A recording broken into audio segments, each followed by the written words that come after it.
We're back. We're back. We're back. We're back. We're back. We're back. We're back. We're back.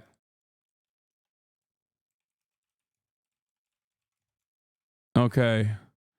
That was fucking annoying. Wow. Once again.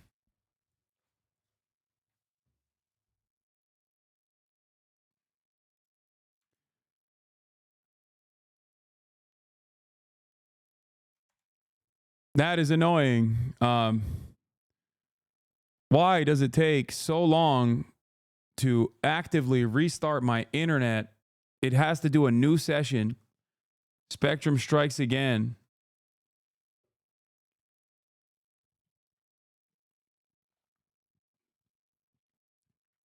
I'd rather have it happen today than yesterday, so fuck it. I was really worried. I was really worried that it was going to happen. I was really worried that it was going to happen yesterday, and I'm glad that it didn't.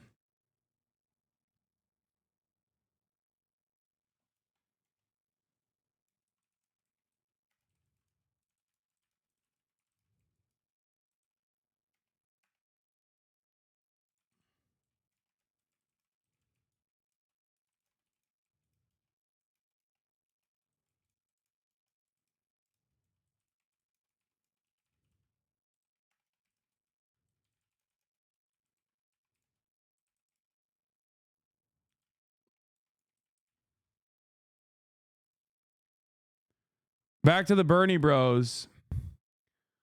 Oh, that's annoying. Are you going to second IP or 5G router so you can set up a failover between the two? Is very common and not that difficult. The problem is in the area that I'm in is it is like somewhat difficult, as in it's cooked. Like there isn't any good alternatives out there, unfortunately.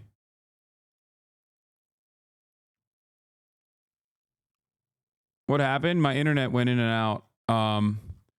It cut out shortly.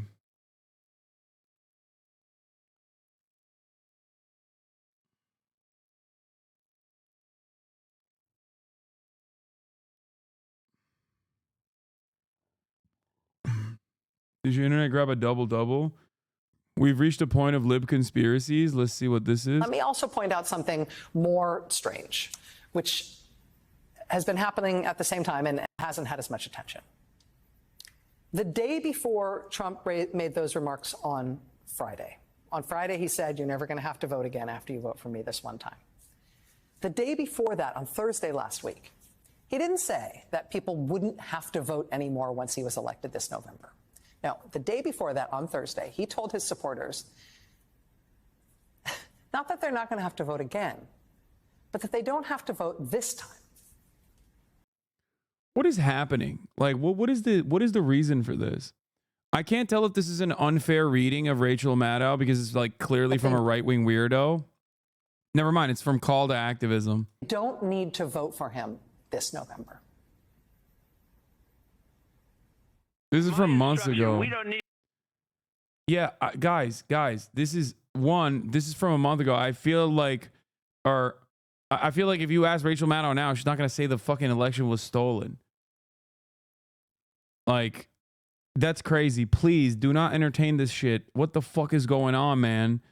What is happening? What is happening? I want to point to something. Okay. People are crashing out naturally. Can't blame anyone for anyone crashing out. It honestly seems like an understandable reaction. No. Yeah, even he agrees with you. Yeah.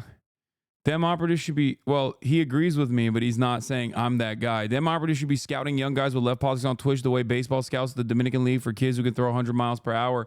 But like, there are people like that out there. It's just that they are not recognizing, people are not,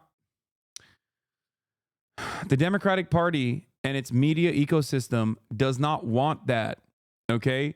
They want something different. They want people that play the same role that like Charlie Kirk plays. They want, I do feel like a lot of higher ups in the Democratic Party have convinced themselves that Olivia Giuliana and Harry Hasan constitute actual successful youth outreach, when in fact it seems like their job is to convince old people that Democrats are doing successful youth outreach. That's the issue. And it's the same with Podjons. Like, I have one of the youngest audiences.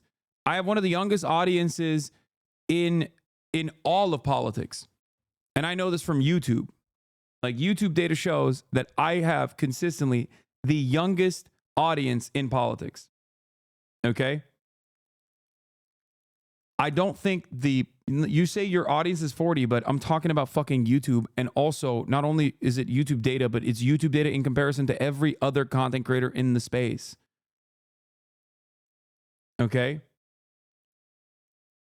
Every other content creator in the space, in the news and politics space, before everyone starts fucking chiming in about how old they are, even if you're like 25, even if you're 30, you're still technically younger.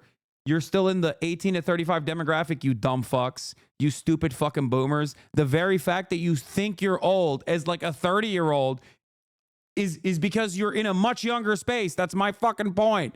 Most people that pay attention to politics, both online and everywhere else, are 65 minimum.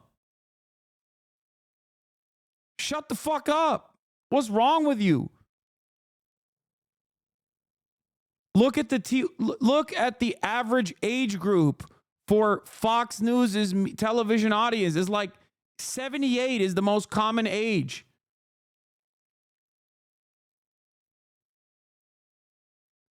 My point is,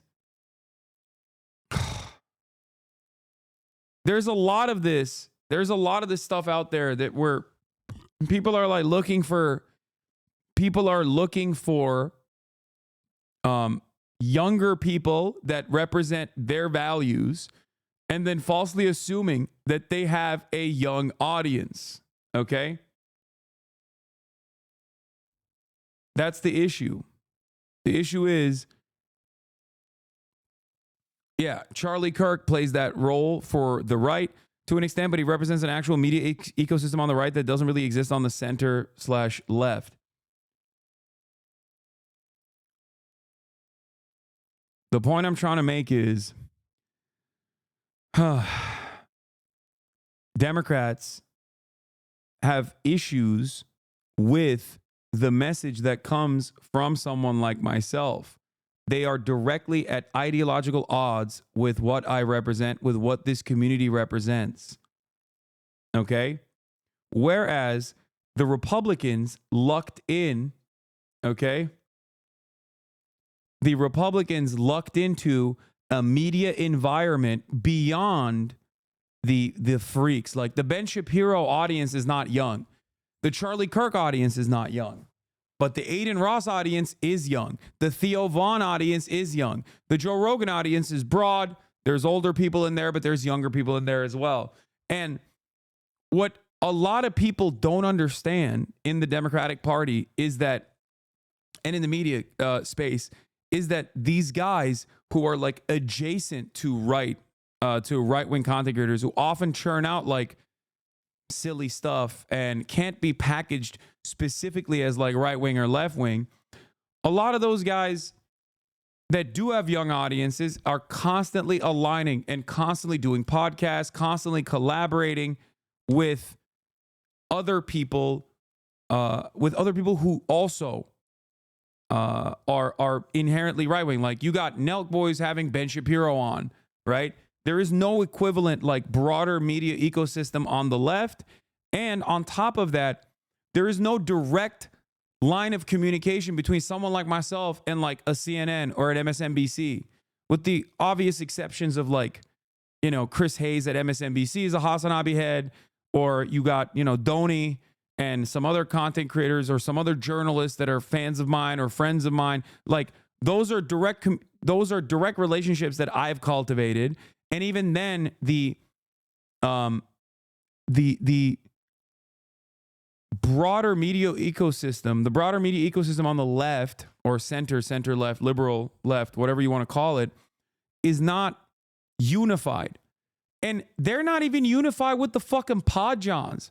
And the reality is, The Pajans came from Obama. Like, they were literally Obama's fucking speechwriters, and even they barely get play in mainstream news. Think about that. And it's not like those guys are at odds with the Democratic Party at all. So there's definitely a lack of communication within the liberal left media ecosystem. And I think part of that also comes from the fact that the Democratic Party is at odds with big chunks of the base. The Democratic Party's base is also diverse, representing different values, right? It's supposed to be a big tent party. Now, the issue is they also actively shut out certain aspects of that tent, massive chunks of that tent, because they're fearful that if they gain more prominence, people like myself gain more prominence, there's going to be a whole lot more Bernie Sanders style candidates out there, and they don't want to contend with that reality. They don't want to deal with that reality. So unless the Democratic Party changes their attitude overall and changes their reliance on the like neoliberal ideological agenda that they have to fucking constantly push for in the most idealistic ways possible, when all signs point to this being an abject failure, unless they do that, they're cooked. And they're never going to be able to recreate the same media ecosystem that the right has, because the right doesn't give a shit. Okay? They don't care that Theo Von has Bernie Sanders on one week and then has Donald Trump on the next week. Okay? Nobody on the right is like, Theo, you fucking piece of shit. You're so goddamn woke. Fuck you. They're like, hell yeah, they had Donald Trump on. That's amazing. There's no such equivalent in the left-wing circuits anyway. Like, I talked about having Bradley Martyn on in a little bit to talk to him about his like Trump support. I'm obviously at odds with him, even though I respect his size. He's 260, brother. I've known him for years. And even when I said I want to talk to him, half the chat was like, what the fuck are you talking to Bradley Martyn? Like, that's the problem. You guys are dumb as fuck as well. Even you in here, you're dumb as fuck too. You don't understand how any of this shit works. And you immediately, actively advocate against your best interest. There's no way to like, there's no charitability even a little bit. And what I mean by this is charitability for someone like Bradley is not the same as charitability for someone like Charlie Kirk. That's actively a reactionary professional commentator and not someone who might have been duped by reactionary professional political commentary. That's the difference. But you don't see that. You think every single fucking person is like secretly invested in upholding the values of the Fourth Reich or some shit for marginal differences. So there's that issue as well. And that actually actively shuts off other massive communities from ever interacting with this one. So there's that issue as well. So there's many different issues.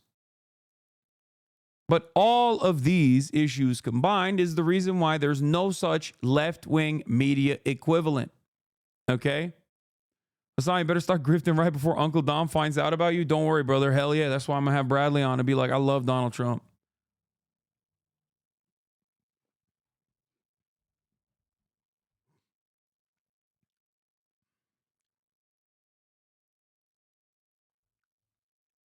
Yeah. And this is not even a joke. My conversation with Brother Banks shed more light on the Trump victory than most mainstream coverage. It's true. Sometimes you got to fucking talk to people where they're at and understand where the fuck they're coming from. If you want to be able to develop a better understanding of like what is going to happen potentially.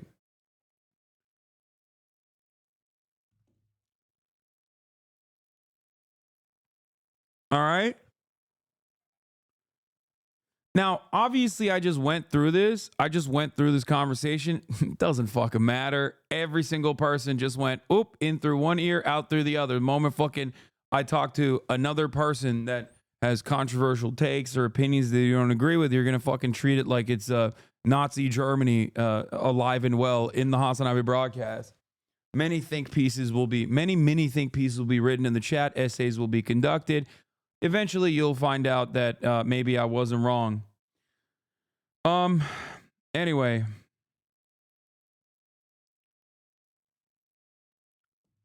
What would you think should happen for the Democratic Party to improve in a perfect world? What should Democrats do? Address the genuine material problems that people are fucking facing. All right?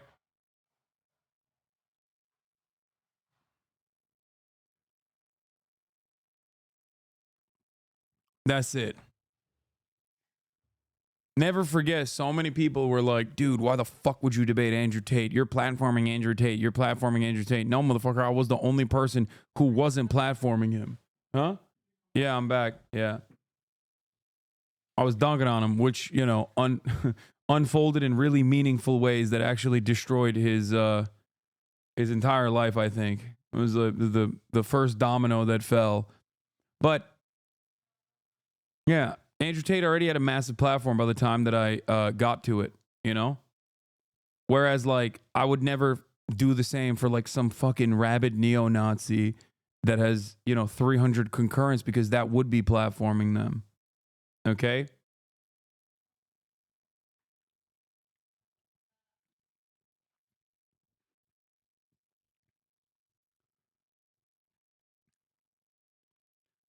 Talk to other leftists, not Trump supporters. There's no point. They don't go for a little. See, this is what I'm seeing. Why are you trying to be buddy with Trumpism? Like, this dude literally didn't hear a single damn thing I just said. Like, straight up, did not hear a single damn thing that came out of my mouth. Like, remember when I said in through one ear, out through the other? There it is.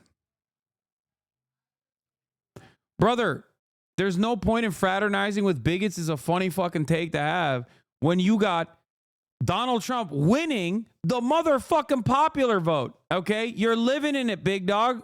It's time to fucking figure that shit out. It's time to at least, you know, try to contend with where this is coming from and try to speak reason to not only these people, but also the people that follow them and love them. Okay? Fuck. Perhaps I know a little bit more about the situation than you do. I don't know. Maybe. Maybe my 10 fucking years of doing this and developing a fucking platform over it has been, you know, not the worst thing. Anyway, guys, you got to stop with this, like,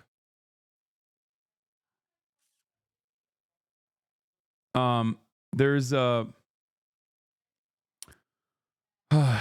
no, please do not entertain these fucking weird conspiracies about the election being stolen. I don't want to see that in this chat. Okay? I don't like it. I don't want to see that in this chat. This is not a community where we let that kind of misinformation sling. The numbers are off, though. Yes, dude, the numbers are off because Kamala Harris was historically unpopular. Please, for the love of Christ and all things holy, okay? For the love of Allah, whatever you believe in, okay? Recognize that, you know, Kamala Harris lost. She ran a dog shit campaign. She fucking lost. 20 million less votes overall from 2020 due to, one, that being a COVID election. It's like the bubble, you know?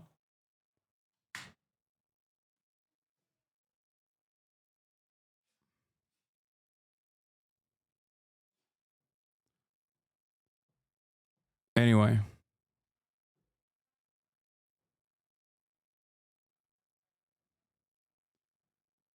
LeBron Mickey Mouse ring. Okay, everybody shut the fuck up. We're not going to let any sort of white supremacist sentiment like that fester in this community. I'm sorry. All right? I do not want to hear LeBron slander. I do not want to hear LeGoat slander, okay? That is the GOAT, and he did his best. He did his best. He was in the tank for Kamala Harris because he knew, you know, what the rising tide of fascism would do to the country, and you guys all, you disappointed LeBron. I've officially decided LeBron is no longer from Akron. He is a Los Angelino through and through, okay? I just want to say, we failed LeBron. Kamala Harris failed LeBron. That is actually the worst thing that she did.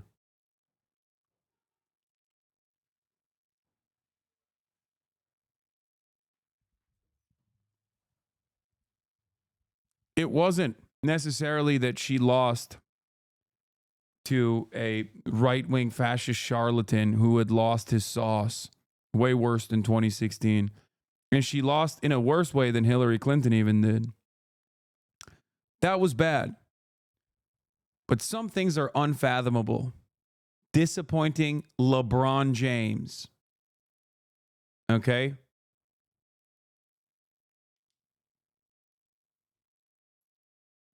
Unconscionable. Oh yeah, there's also the this insanity. The reckoning in Biden world, per sources emerge along three schools of thought. Biden would have won white working class vote. Obama 16 and Pelosi 24 are to blame for pushing him aside twice. Perhaps he was more deeply unpopular than anyone grasped. Ultimately, as Casey and I have discussed on air, the voters are always right and hiding in plain sight. 80% said Biden was too old to run in 2023. Okay? Just 36% approved of his job in office in July. And polls consistently showed the inflation topping all other issues.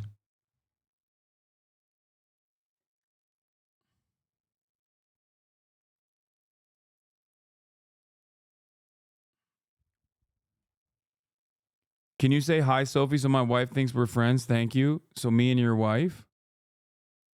Hi, Sophie.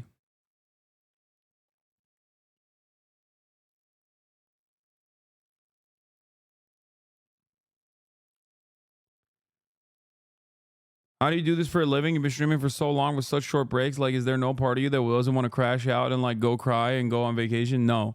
I love this shit. I live for this shit. I'm in here in the off season, okay? You might be in here because the election just happened. I'm here every damn day. And the reason why I'm in here every damn day is because not only do I love my community, but I also love what I do. I'm the most fortunate person on the fucking planet, okay? Not a day goes by where I don't remind myself of that. When I first started on this platform, I never thought that I would get to the position that I got to. Like, one of the largest content creators on the platform across the board was unimaginable. Do you understand? Unimaginable. Without compromising my values, especially. Also because it's your job, lol. Yeah, but like, I could just fucking farm subs and max out on ads and do, I don't know, 5 hours a day, 5 days a week instead of 10 hours a day, 7 days a week. Max out on fucking advertisers and shit. I don't do any of that. And the reason for why I don't do any of that, and the reason why I show up every single day, is because I get a tremendous amount of emotional fulfillment from this. I get it because if I can convince one person that has maybe, let's say, transphobic views, if I could just walk them off that cliff of transphobia, then I've done my job. If I can convince one person that is homophobic to not be homophobic, I've done my job. A person with like racist associations to be anti-racist, I've done my job. And I think the way that this community has grown over the course of many, many years speaks to that, where I try to lead by empathy. I try to be understanding. I try to be understanding of where people are coming from. I try to match the energy of the people that, come in here with charitability. Now, there are times, of course, when there's a shit ton of trolls that want to disrupt that process. But,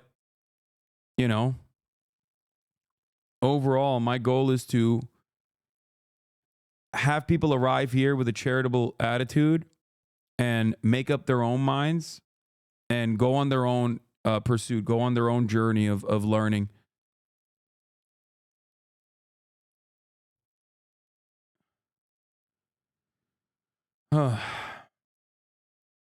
That's also part of the reason why I yell at you guys quite a bit. Iran hawk to lead Trump's transition. Nice. Last week, Trump was posturing as an anti-war dove to Muslim voters in Dearborn, Michigan. Today's revealed that one of DC's veteran Iran hawks, Brian Hook, will be leading the transition team for Trump's State Department. He's peaceful dove, dude. What now?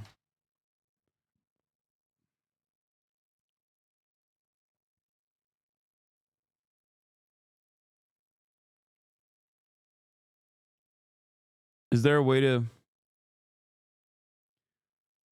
way to support you without subscribing? Subscribing is the best way to do it. $6 a month, or for free with a Twitch Prime. You can use your Twitch Primes in here. You can get gifted subs too. I also do merchandise, but that's not really for that doesn't generate that much money, really. But you can buy cool merchandise. the profit margins are not necessarily there for that, union made, American made. So, but I don't mind it. On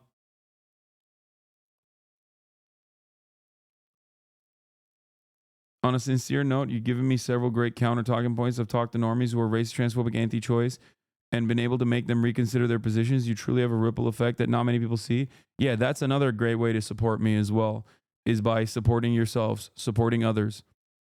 And, the reason why I talk about this stuff in the way that I do is so that you also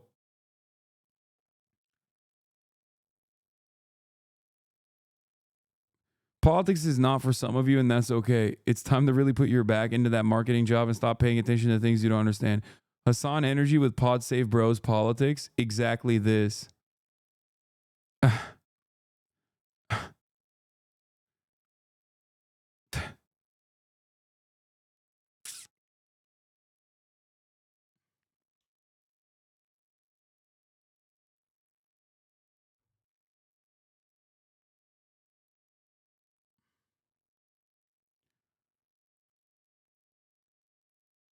Anyway, my goal also is to, help you help yourself.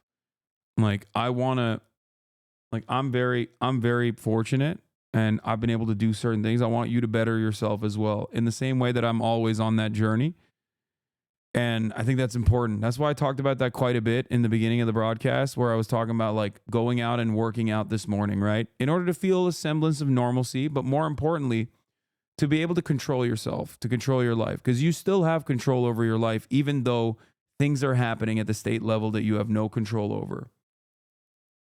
Yeah. Yeah. White men without college degrees are going to ruin this country. Genuinely, if you're a political professional or a strategist and this kind of thing is all you have to offer today, give up, do something else. You're not interested in winning, and it's whatever. Politics isn't for everybody. That's fine. Other folks can take it from here. Like it's not like white men without college degrees is a hotbed for reactionary sentiment. But if you are a Dem strategist, if you're a political operative like Ali Samarco is, you can't fucking say that. You need to address that. You need to literally actively work to separate these young white men from reactionary politics. You need to look at it and go, what is the problem here? How is this happening? How do we fix it?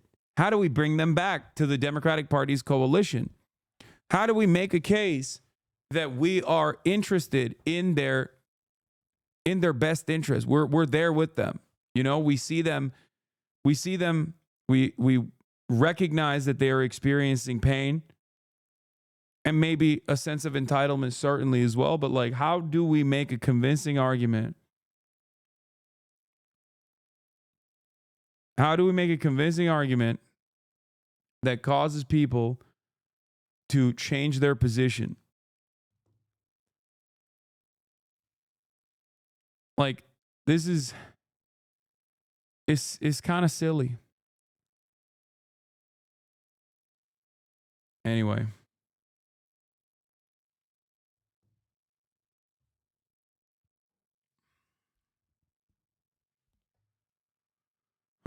Men without college degrees are the ones fixing her roads and installing her new plumbing. I mean, there's that aspect of it too. Yeah, this is funny. Brian Grimm, I am not a flawed writer. Y'all are flawed readers. Do better. It is important that nothing be learned from this. Kamala Harris was not a flawed candidate. America is a flawed country. 62,000 likes. Democrats need to snap out of this fucking weirdo behavior, man. You cannot run a campaign like this. What the fuck is going on, man? What the hell is going on?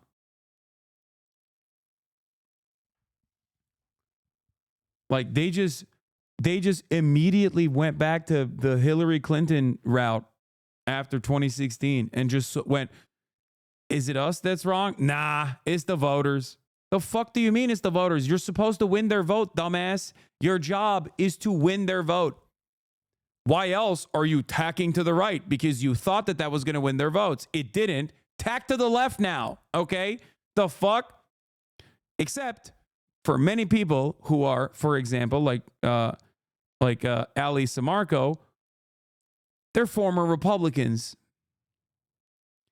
And when they're former Republicans that are now working for the Democratic Party, feels like they, didn't fully transition to the Democratic Party, or the values of the Democratic Party's base demands from the Democratic Party politicians. So they just kind of motivate the Democratic Party in the direction that they think is good. Does that make sense? Why is it, and I wonder, I ask this all the time, why is it that every single prominent commentator on CNN and MSNBC is a former Republican? Half of these people are Bush-era communications directors. The fuck?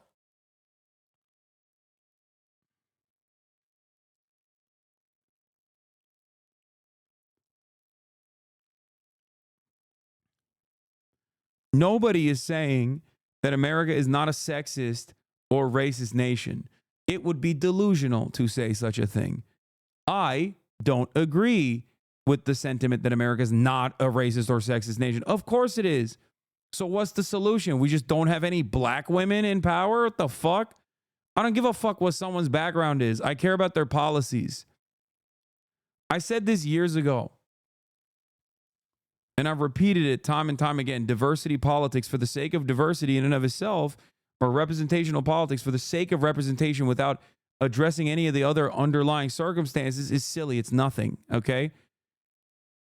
Usually, you want a black person in a position of power because of all of the lived experience that they've had and the personal understanding that they have of white supremacy and its most nefarious ways in which, or its insidious ways in which it dominates people's lives without people even recognizing it. You don't just want a black person in power because they're black. If that was the case, Candace Owens would be woke, okay? That's not how this works.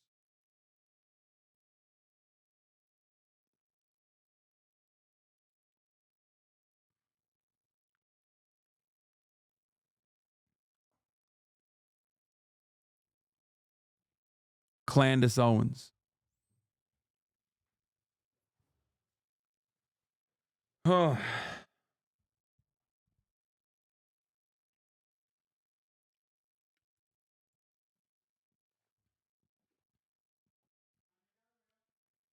Anyway, can you give me a quick summary of Peter Thiel's contribution and involvement in the New Right Youth movement? It's rampant in New York City, and I really don't understand where it came from. Money and fucking coke addict podcast losers who want to come across as edgy, but also simultaneously like intellectual, but right wing, but money.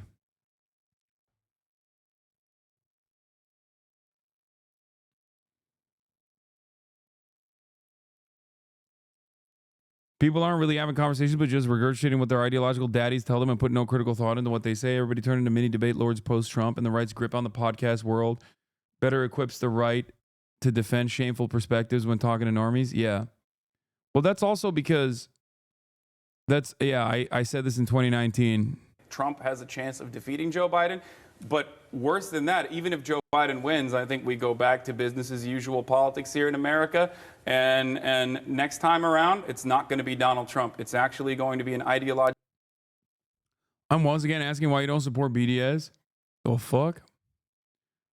The fuck are you talking about? Of course I support BDS, dumbass. Logically minded fascist, not a proto-fascist who kind of succeeded somehow and fooled Americans for long enough to get into a position of power, but an actual terrifying leader. Oh my goodness. Yeah. In this situation, I was I was right, but I didn't think that Donald Trump would run again after losing, and then become the actual fucking ideological fascist that he actually is now, surrounded by sycophants too.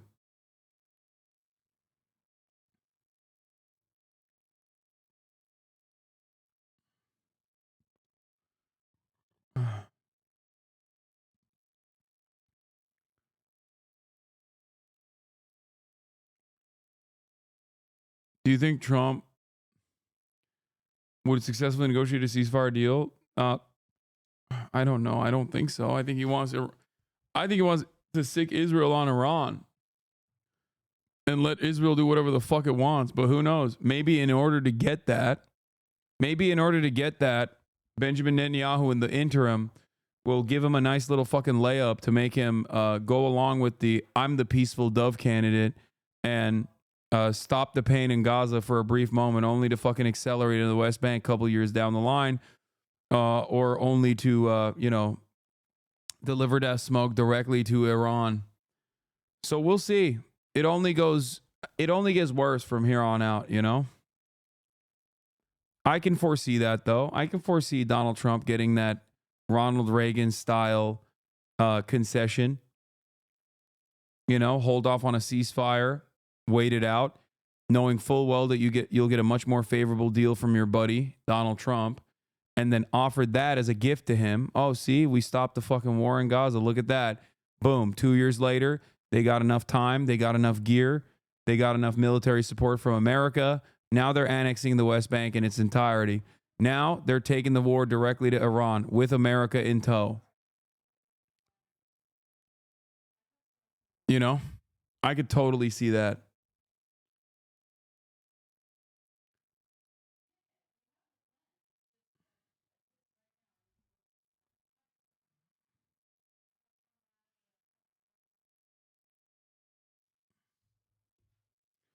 Odds of a nuclear acceleration of Ukraine, Gaza, Iran with a new admin. I don't know about that. I mean, I don't know. I just don't know what the likelihood is. What are your thoughts on what's going to happen to women with reproductive rights? What will happen to women in terms of reproductive rights is not good. I mean, there's no stopping the fucking Trump train. You know what I'm saying? Here, let me play this Whoopi Goldberg crying clip while I go pee for you, okay? Or actually, this is even better. Let me play the mass deportation policies of Trump real quick. If you cut all of these people out Bradley. of the population, there will be certain jobs that just will go unfilled. And as those jobs go unfilled, the firms that are trying to hire there, the companies, the businesses, many of them small businesses, they won't raise their prices or adjust their prices and stay in business. They'll just go out of business. And if they have Americans who are working there as well, and which you'll find was very common, those Americans will lose their job too. One recent study found that for every 500,000 undocumented immigrants deported, 44,000 Americans lose their jobs.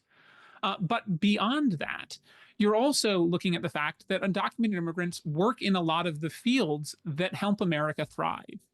You know, 1 in 7 people who work in the entire construction industry, everything from day laborers all the way up to the CEOs, is undocumented. And in specific trades, that's even higher. 1 in 3 roofers, drywall installers, stucco masons, and ceiling tilers, they are also undocumented.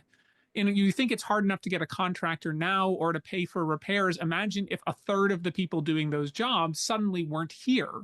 The prices would go up and fewer people would be able to access those services. You wouldn't suddenly see a huge increase in Americans taking those jobs. There might be some substitution, but it would not be 100%. Or if it was 100%, that could take decades. And there would be significant economic downsides in the interim.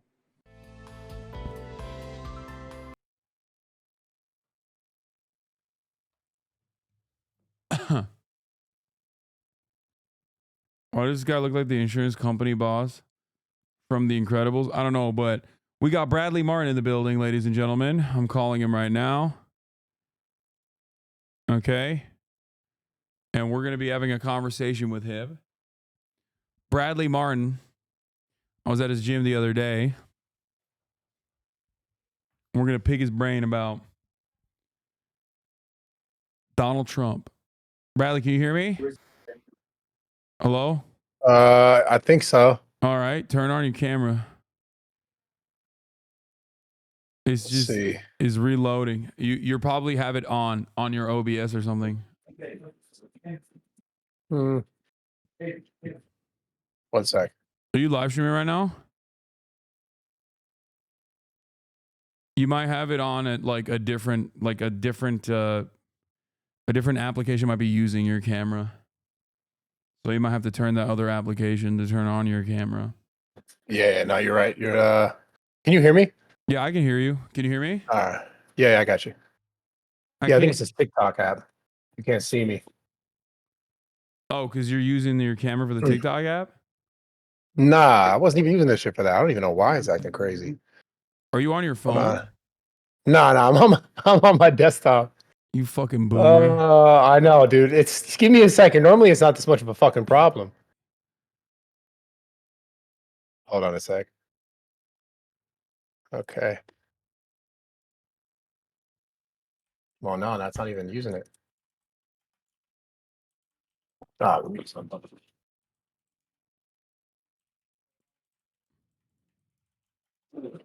Oh my god. You having a good day? You know, it's been an all right day. Not, you know, it's just as any other day. Every day is usually kind of shitty. Oh, I see you now. Yeah. Damn, I didn't know you went full fucking no hair, dude. Yeah. God damn. When are you going to Turkey?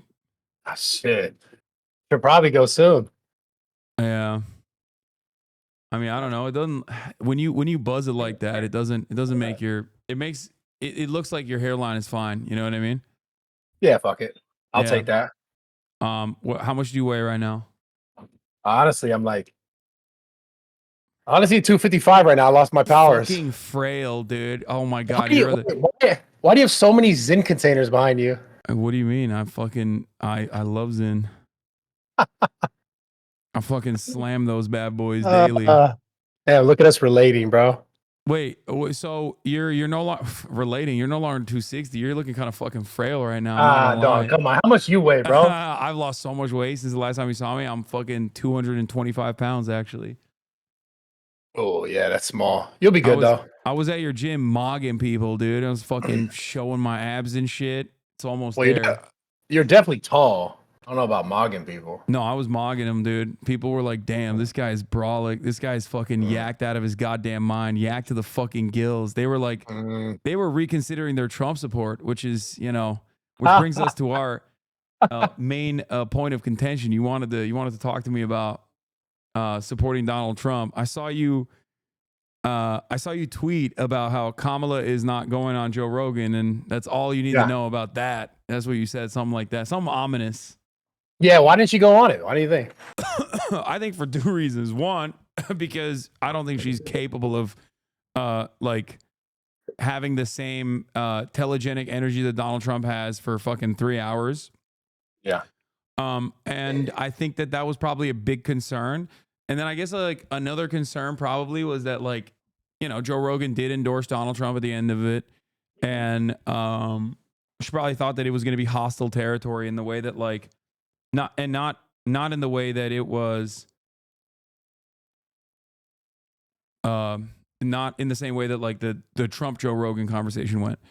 You don't think he would ask her objective enough questions? You thought he would attack her? No, I'm not saying that. I'm saying that's the campaign's calculation. I think I said it over and over again. I think that like Kamala Harris, like Joe Rogan, I think is a chameleon in many respects. Like that's why he's a good interviewer. That's why people like him. Unless you touch on, and I say this as like a former massive Joe Rogan stan, right? I have his fucking mug and everything. I met him in 2016. He probably doesn't remember. We had like a 3-hour conversation back when he was a TYT fan. But I think unless you broach 3 subjects, Joe Rogan is going to be very nice to you, right? You can't come at him and be like, I don't like weed. I don't fuck with weed, because he's going to get all debate mode on you if you say some shit like that. Or COVID, right? Those are like the 2 major things. Or I guess like trans women in sports too. Like those are the 3 things. Outside of those 3 things, you can talk to Joe Rogan about anything and he's going to be the nicest guy to you. Like you could have like a radical, you could have someone from like Hezbollah talk to fucking Joe Rogan and he'd be talking about how Shia Islam is the real way, the real method, you know? Like he will always be very conciliatory in conversations. But so for that reason, I think that it would have been a good conversation regardless, and I was looking forward to it. But I think even if it wasn't Kamala Harris, like there's a lot of really great surrogates that could have gone on Joe Rogan. Bernie Sanders was a surrogate for the campaign. That would have been a great move. Tim Walz, Kamala Harris' vice president, is also fantastic. Like Joe would have fucking loved Tim Walz. If Tim Walz went on Joe Rogan, I don't think he would have endorsed Donald Trump. Like, I'm not even kidding. Interesting. Yeah. But I think part of the problem with that whole campaign, it seemed like people just the Democratic Party seems to have got so far away from majority, like the massive majority of people.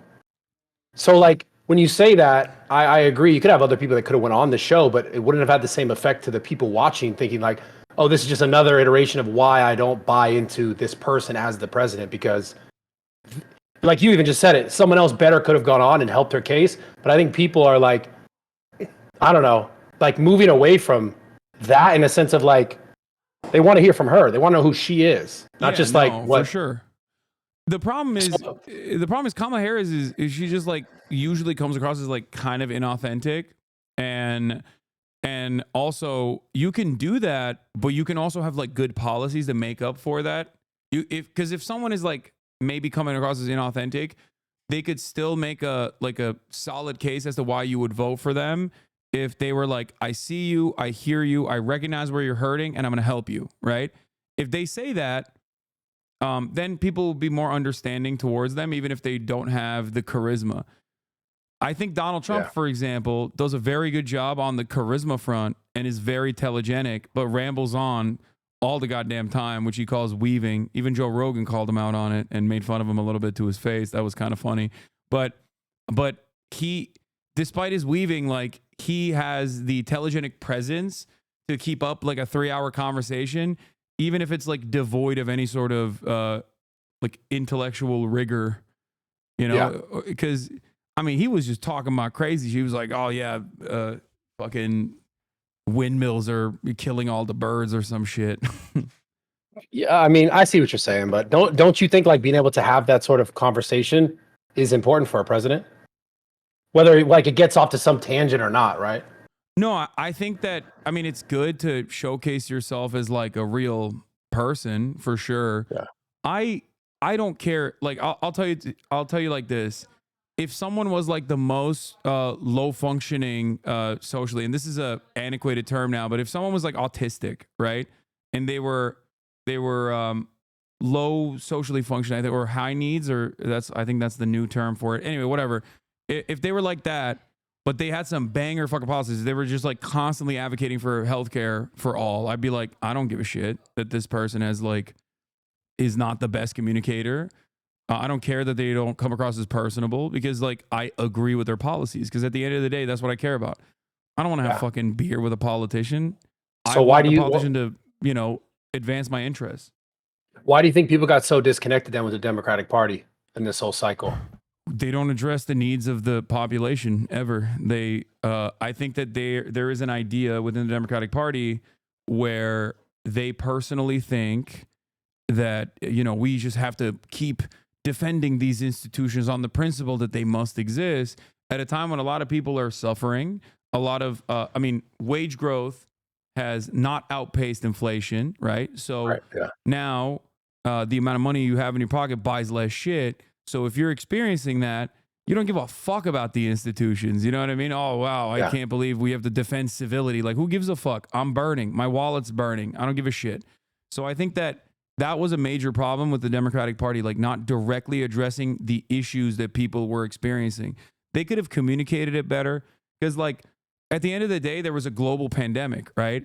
The global pandemic disrupted supply chains that were already pretty fragile due to, you know, profit motives that were slated to be devastated with like any kind of change, any kind of shift. But this was a massive, massive disaster that caused a global inflation crisis. And all things considered, the American government, I think, in comparison to like our European counterparts, did a better job overall, but that's still not enough. And even if it wasn't for the inflation or the economy rebounding, as you know, nerds like to fucking talk about all the goddamn time, people were still angry in 2016 and there was no fucking COVID. You know what I mean? People were so angry in 2016 that they said fuck you to Hillary Clinton and voted for Donald Trump the first time. So they just refuse to recognize that. Like a lot of people, I think that I talked to, and I talked to campaign staffers, I talked to people in DC in private conversations, and I used to think like they're just cynically serving the same corporate masses as the Republican Party cynically serves. And I am shocked when I come to the recognition that, nah, they're just in a fucking bubble. They only talk to lobbyists. And this is the same for the Republicans too, mind you. But they only talk to lobbyists, and their worldview is just like so far removed from the pain that that Americans in the Rust Belt are facing, Americans all around the country are facing in general. So that's the issue. There's a crisis in communication, and there's no interest in like addressing the underlying material harm that people are subjected to. And then they just fucking panic and point the finger at blame at other people. They'll be like, "Oh, it's just..." And so that's the thing that I notice the most, like trying to look at things objectively, because obviously I lean more right, but I try to watch as much content as I can. And it seemed like anytime I would try to watch something about Kamala, it was just about how Trump was just such a bad guy. And for whatever reason. To be fair, Trump is a bad guy. I do believe that. That's the other thing, right? I think Donald Trump is not a good person. I think he is a bad guy in like the most... Question though. Do you think anyone is a good person in politics, actually? I like Bernie. I don't agree with him all the time, but I still like him. I think so. Do you think Kamala is a good person at her core? Do you, like I have this problem. I have this problem with the political spectrum in general. Is like, at the end of the day, I don't think any of these people are like the best people on the planet. But I do think Trump spoke more directly to like most people's and like what majority of people were dealing with as far as heartache or like pain points. And I think they went towards that in a smart way. I just think like he spoke to the anger. He spoke to the anger and resentment that people felt, but he redirected that anger and resentment to not the appropriate vector, right? So the real problem is the economic circumstances that we exist under is very corrupt. That's it. It's just like pure corruption. I might call it capitalism, but the reality is just everyone is serving corporate masters, right? You go on MSNBC, CNN, or even Fox News, and they're representing certain interests, certain powerful corporations and their interests because they're buying millions of dollars of ads. They have a shit ton of PR people that go on there and speak on issues as though they are objective random people. And then you look at their fucking background and you're like, God damn, like this motherfucker is literally a lobbyist for Raytheon. Of course he's talking about what kind of missile systems Ukraine needs to get because he's a fucking lobbyist. Like he's not just a former general. That motherfucker's a missile salesman, you know? And I think everybody does that to a certain degree. And ultimately, Americans' interests never get represented. One side, on the other hand, at least acknowledges that people are angry. The Republicans do. But then they say, you're not angry because we're spending all this money in fucking wars overseas instead of fixing your goddamn potholes and making sure that you have better internet, making sure that, you know, there aren't 600,000 fucking homeless people that are sleeping outside tonight, right? We're wasting all of our money on this shit. Instead of saying that, Republicans do what? They say, you know who's the problem? All these immigrants that are coming in. You know who's the problem? It's the Democratic Party. They care too much about trans people. Like the Democratic Party didn't even fucking talk about trans people once this election cycle. It was just Trump that talked about trans people. Couldn't get it out of his goddamn mouth. He couldn't stop thinking about trans people. So ultimately, it's like the problem. Like trans people, what are you talking about? Trans people in sports? The sports thing? Everything, everything. He's just like Kamala Harris wants to give bottom surgery to undocumented trans prisoners or some shit. And it's like, okay, that's like a normal medical procedure. You might not agree with it. It doesn't really matter. It's neither here nor there. You're at that point, you're cutting $10 million worth of ads in like Texas, specifically to dunk on like eight migrant trans people, which I think is like so insane. Like, who gives a fuck, dude? It's not like we're not transing the youth, right? It's like not a problem that harms or benefits any of us. And I think that they have a very good way of just like making you pay attention to certain shit, so you just never pay attention to who's actually robbing you blind.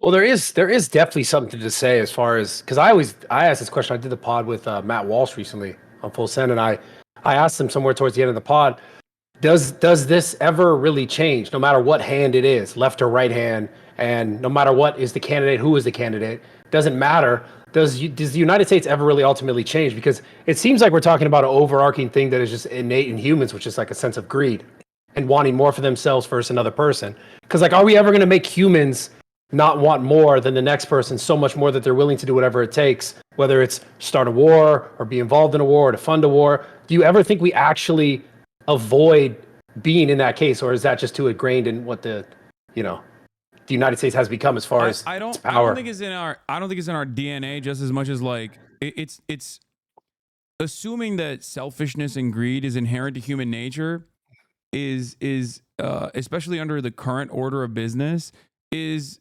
forgetting that like so much of mankind existed without capitalism. But beyond that, right now, there is still so much peer-to-peer collaboration that we just take for granted. You have families, you have communities, right? Like you have people that are constantly collaborating with one another. And it's not always on the virtue of greed. It's not always on the basis of greed and wanting more. People just do shit for one another. It's not our natural state is not to always be in a state of conflict. Our natural state actually is just as conciliatory with one another as it is directly adversarial to one another. We just live under a system that makes it seem like it's zero sum and that it's we got to constantly dominate other people. And I think that's the sad state of affairs, and both parties certainly contribute to that. But I would ask Matt Walsh this question, really. Like, there's I think it was like 1% of the population is trans. Like, if they all were no longer trans, if you like forcibly were like, I don't want a single fucking doctor to perform the surgery, if you just like forcibly reversed their decision and said no more HRT for you, right? And as people who have both taken different kinds of HRT, yourself and myself, I think we don't exactly have that much of a problem with people doing hormone replacement, right? Like I take minoxidil, which is a DHT blocker. You may or may not have taken some other form of hormone replacement therapy. It's true. Yeah.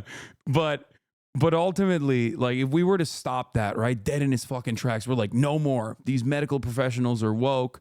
They were in the pocket of big woke, big trans. They were doing this for nefarious purpose. We got to stop it. Let's say we stop it. Did you put more money on your table? Did you put more money in your pocket? More food on your table? Did you get a better means of shelter? Did we actually solve the homelessness crisis? No, it's a fucking simple distraction. That's all it is. But it's one that I think tracks with a lot of people because like they get constantly pummeled, bombarded with this shit. And you go, man, fuck, this is like everything that everybody's thinking about all the time. And it's like, no, it's just people like Matt Walsh thinking about it all the time. Like it doesn't do anything. It's just like, that's why I liked Tim Walz a lot, Kamala's VP pick, because he was like, mind your damn business. Who gives a fuck?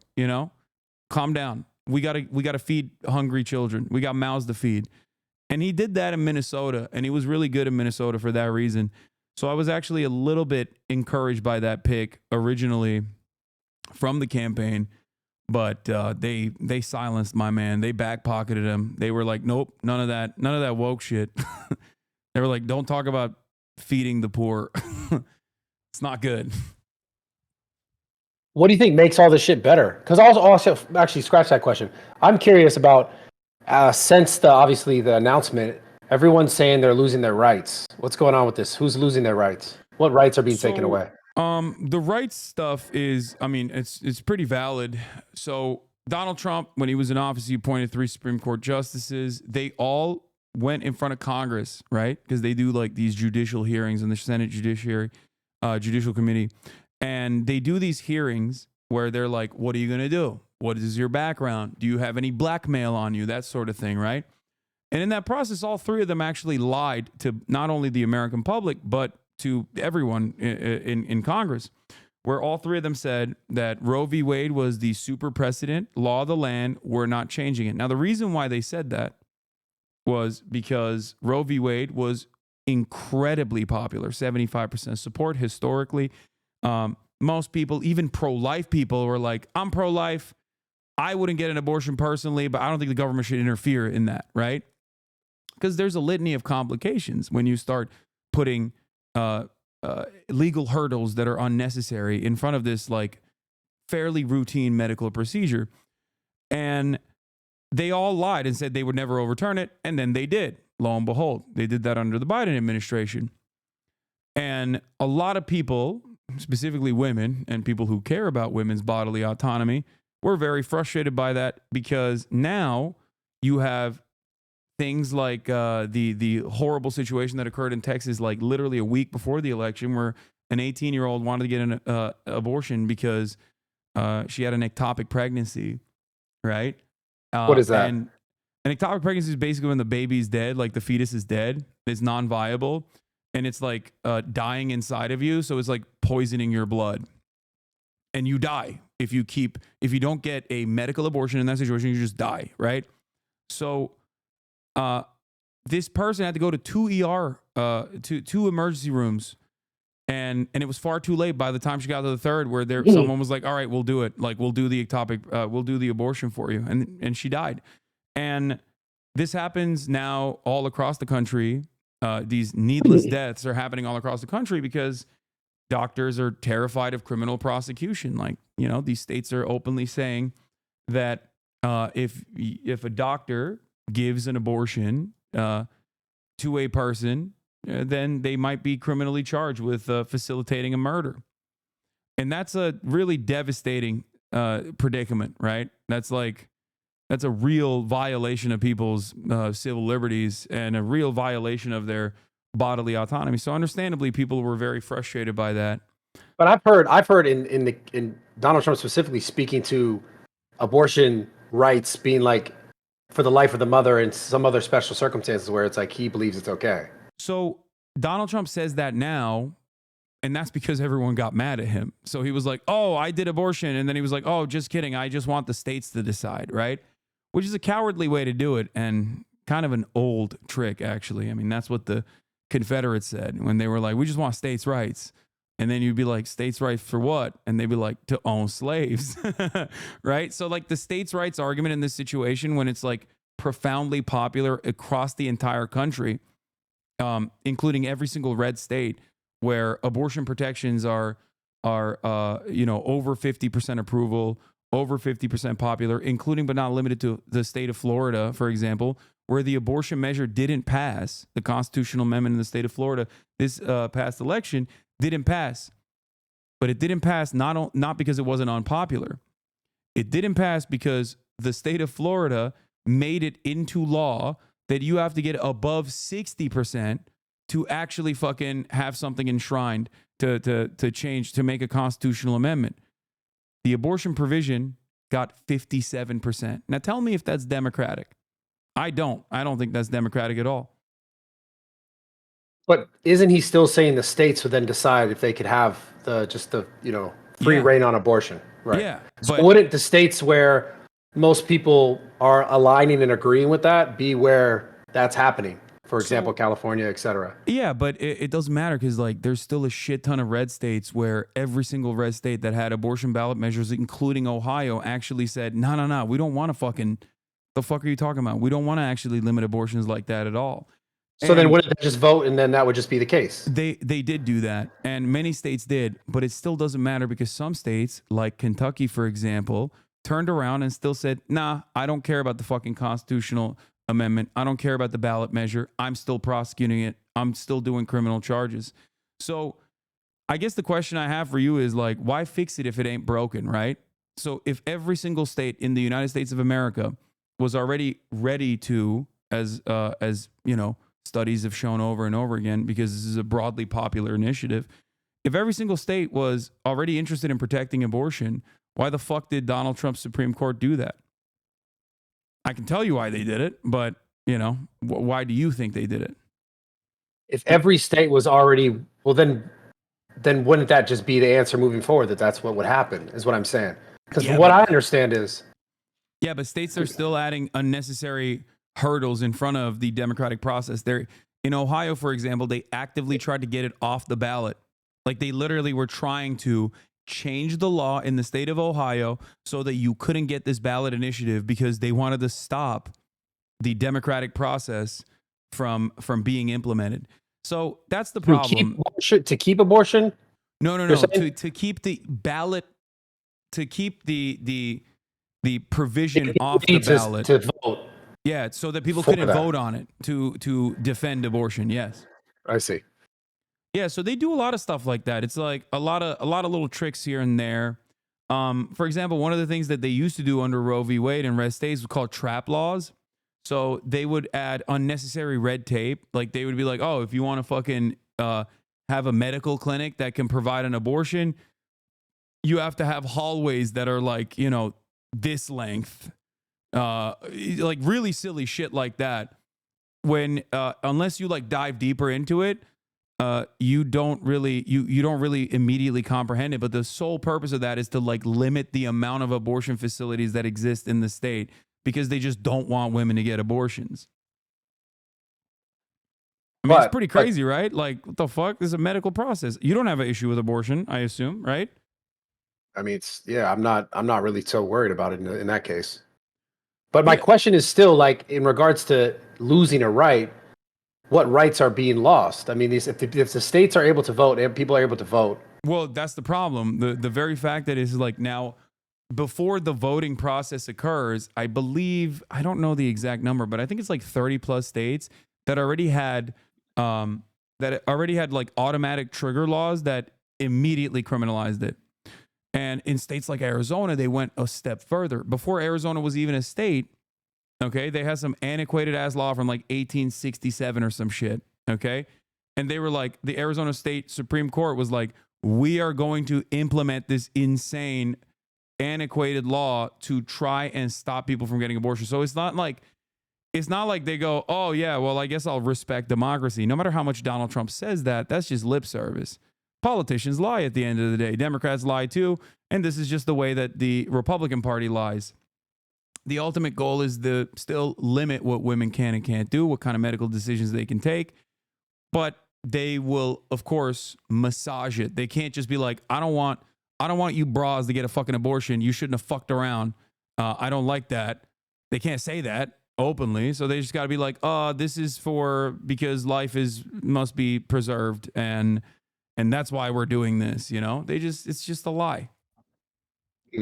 I wish I knew more details as far as like how the actual process went in the states and the voting for it, because it just seems like I don't know nothing. I can dive deeper into it if you want. I'm fairly knowledgeable. I mean, I'm pulling this shit off the top dome right now, but I feel like you're looking at a computer and you're No, I mean, I'm on stream, but the only thing I pulled up was the ectopic pregnancy for chat to see when I was talking about it, like what an ectopic pregnancy is. I see. Yeah. Yeah. So you're having a good day then, huh? Not necessarily. I feel like, I mean, I wasn't going to have a good day regardless of whether Kamala Harris won or Donald Trump won, but it's, I guess, a worse day overall now that Donald Trump has won. Because what actually gets worse? What actually gets worse?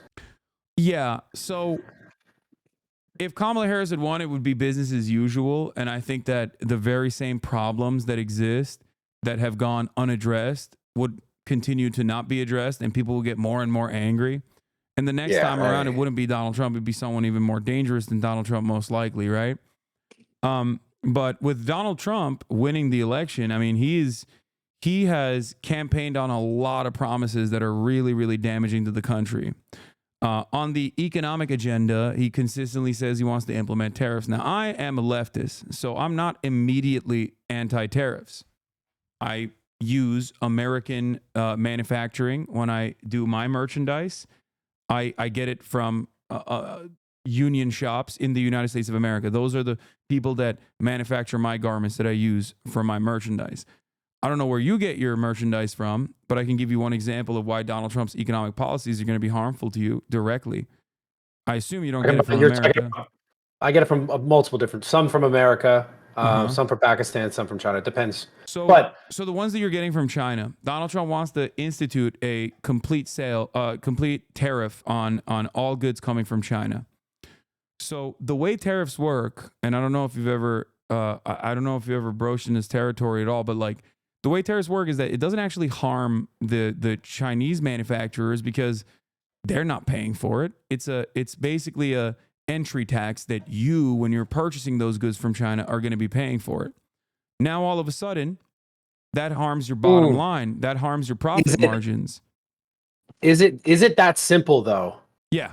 I don't think it is. I don't think it's that straightforward. No, tariffs are pretty cut and dry. It's just basically when you say you're implementing a tariff, all the goods that you're purchasing from the country that has a tariff, or all whatever the goods are that have tariffs on them, you at the point of entry have to pay a fee, the additional fee. You're paying the tariff as an American. So you don't think that there is then any need or competition that could be created in this scenario where, let's say, for example, now because as a business buying products overseas, it's too expensive, so I don't buy it there. You don't think there's any sort of initiative for example, China, right? For China to compete in a manufacturing area, which is the world, and mainly sending products to the United States. You don't think there's any initiative for the Chinese government to subsidize those companies so that they are able to continue business here overall? No. They haven't done that. They usually just institute a trade war. They did this with soybeans, where they were like, "Oh yeah, you're slapping tariffs on steel that is coming from China. Okay, we're doing it on." Like, it just basically kickstarts the process of trade wars. Now, what is supposed to happen, what tariffs are for, is trade protectionism. So, like, that's the reason why I said I'm not immediately anti-tariff, right? Let's say you have a dormant manufacturing business, or a sector that you actually have the raw material for here in the United States of America, but American manufacturers have decided that it's much cheaper to get it from China instead. Okay. But you got all these jobs, you got all these facilities, and you got all this raw material that's ready to go, ready to rip, right? In that circumstance, it makes sense because your goal there is to shut off Chinese goods from being imported so that American manufacturing thrives. That means more American jobs, higher paying jobs overall. That'll still have an inflationary effect, certainly, because American manufacturing is going to be more costly. But overall, I think there is an economic benefit to that. Now, instituting a wholesale tariff, on the other hand, from all goods coming from China, when you have no competitive manufacturing industries that will make up for the additional lack of supply, is going to simply make it more costly for the people that are still going to get it from China, and then pay an additional tax to the government. Now, you're going to pay that tariff, and now you still want to maintain your profit margin. So what do? You carry that cost onto the consumer.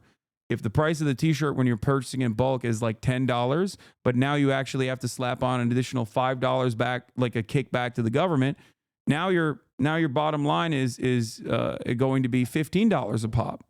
So now what do? You raise the cost of the t-shirt by $5. You want to maintain the same profit margins. You still have people that you've hired. You still have salaries that you must pay.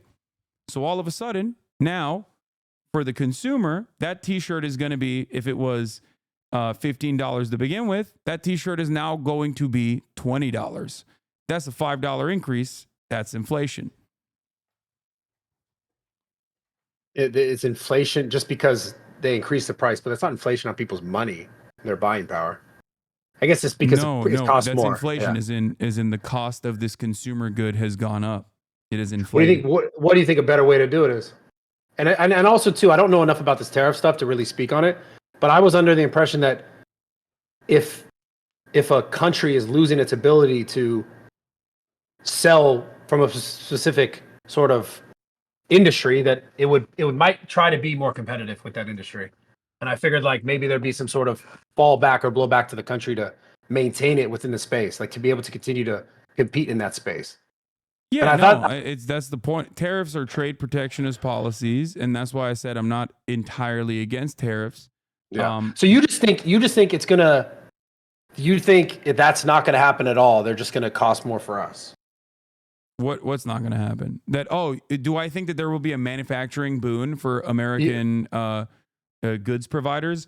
So Yes and no. I don't think that it will cause a manufacturing boom. I think it'll just simply be additional costs that are offset by being carried over to the consumer, and will be inflationary for that. It will be immediately inflationary for that reason. And the reason why is because there's a shit ton of like raw material, for example, that we just have to export, that we just have to get from China. We just don't have it, right? Or refined materials that we have to get from China. And then now you just put on a tariff, and there's no like domestic manufacturing equivalent. Now you're fucked. What are you gonna do? It's a really cynical way, I think, to universalize taxes. It's almost like a flat tax. It's inherently regressive, in the sense that like everyone is going to be paying for it. So I think it's a way to try to generate revenue off of the American working class. And I suspect he's doing that because he wants to cut taxes even further, so that, you know, in order to make up for the additional taxes cut, you got to generate revenue somewhere, and that revenue, I think, will come from Americans paying the additional prices.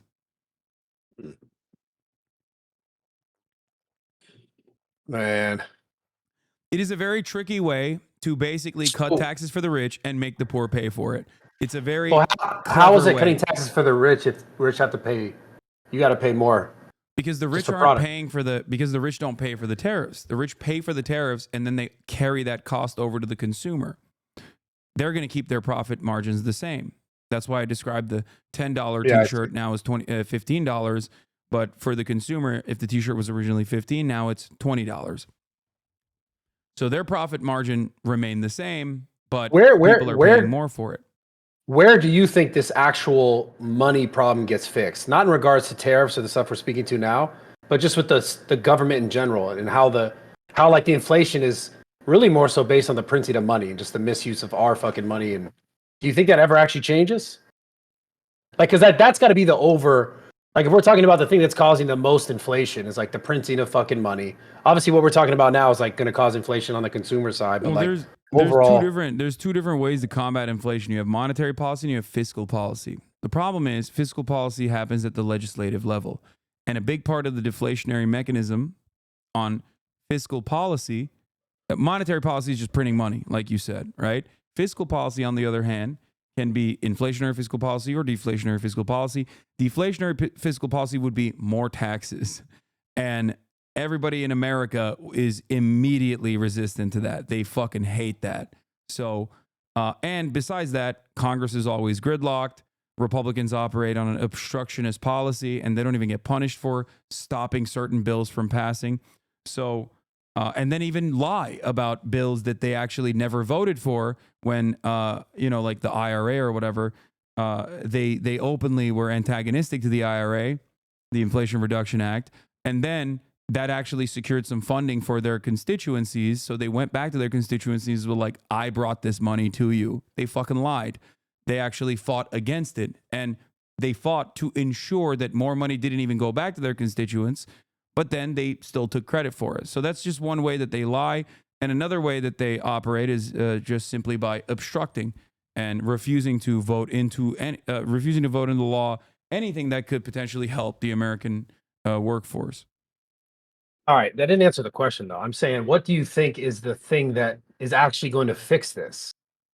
Fix what? Like inflation? The government spending bullshit. Well, this is actually one aspect of the Kamala Harris campaign that I agreed with quite a bit. She said that she would utilize pre-existing law in the form of price gouging against some of the worst offenders that unnecessarily increase prices. And she said she would go after grocery chains specifically, right? I think that another way to do that is by tackling commodity production in its entirety. So our agribusiness in the United States of America is heavily subsidized by taxpayers. So we do that in order to keep prices low.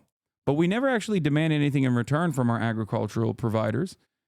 We never actually demand that they like keep prices actually low or not go above a certain point or even increase supply in times of need. So I think that the American government is giving billions of dollars to these corporations. They might as well demand something in return, which would be to lower prices. Why doesn't that happen?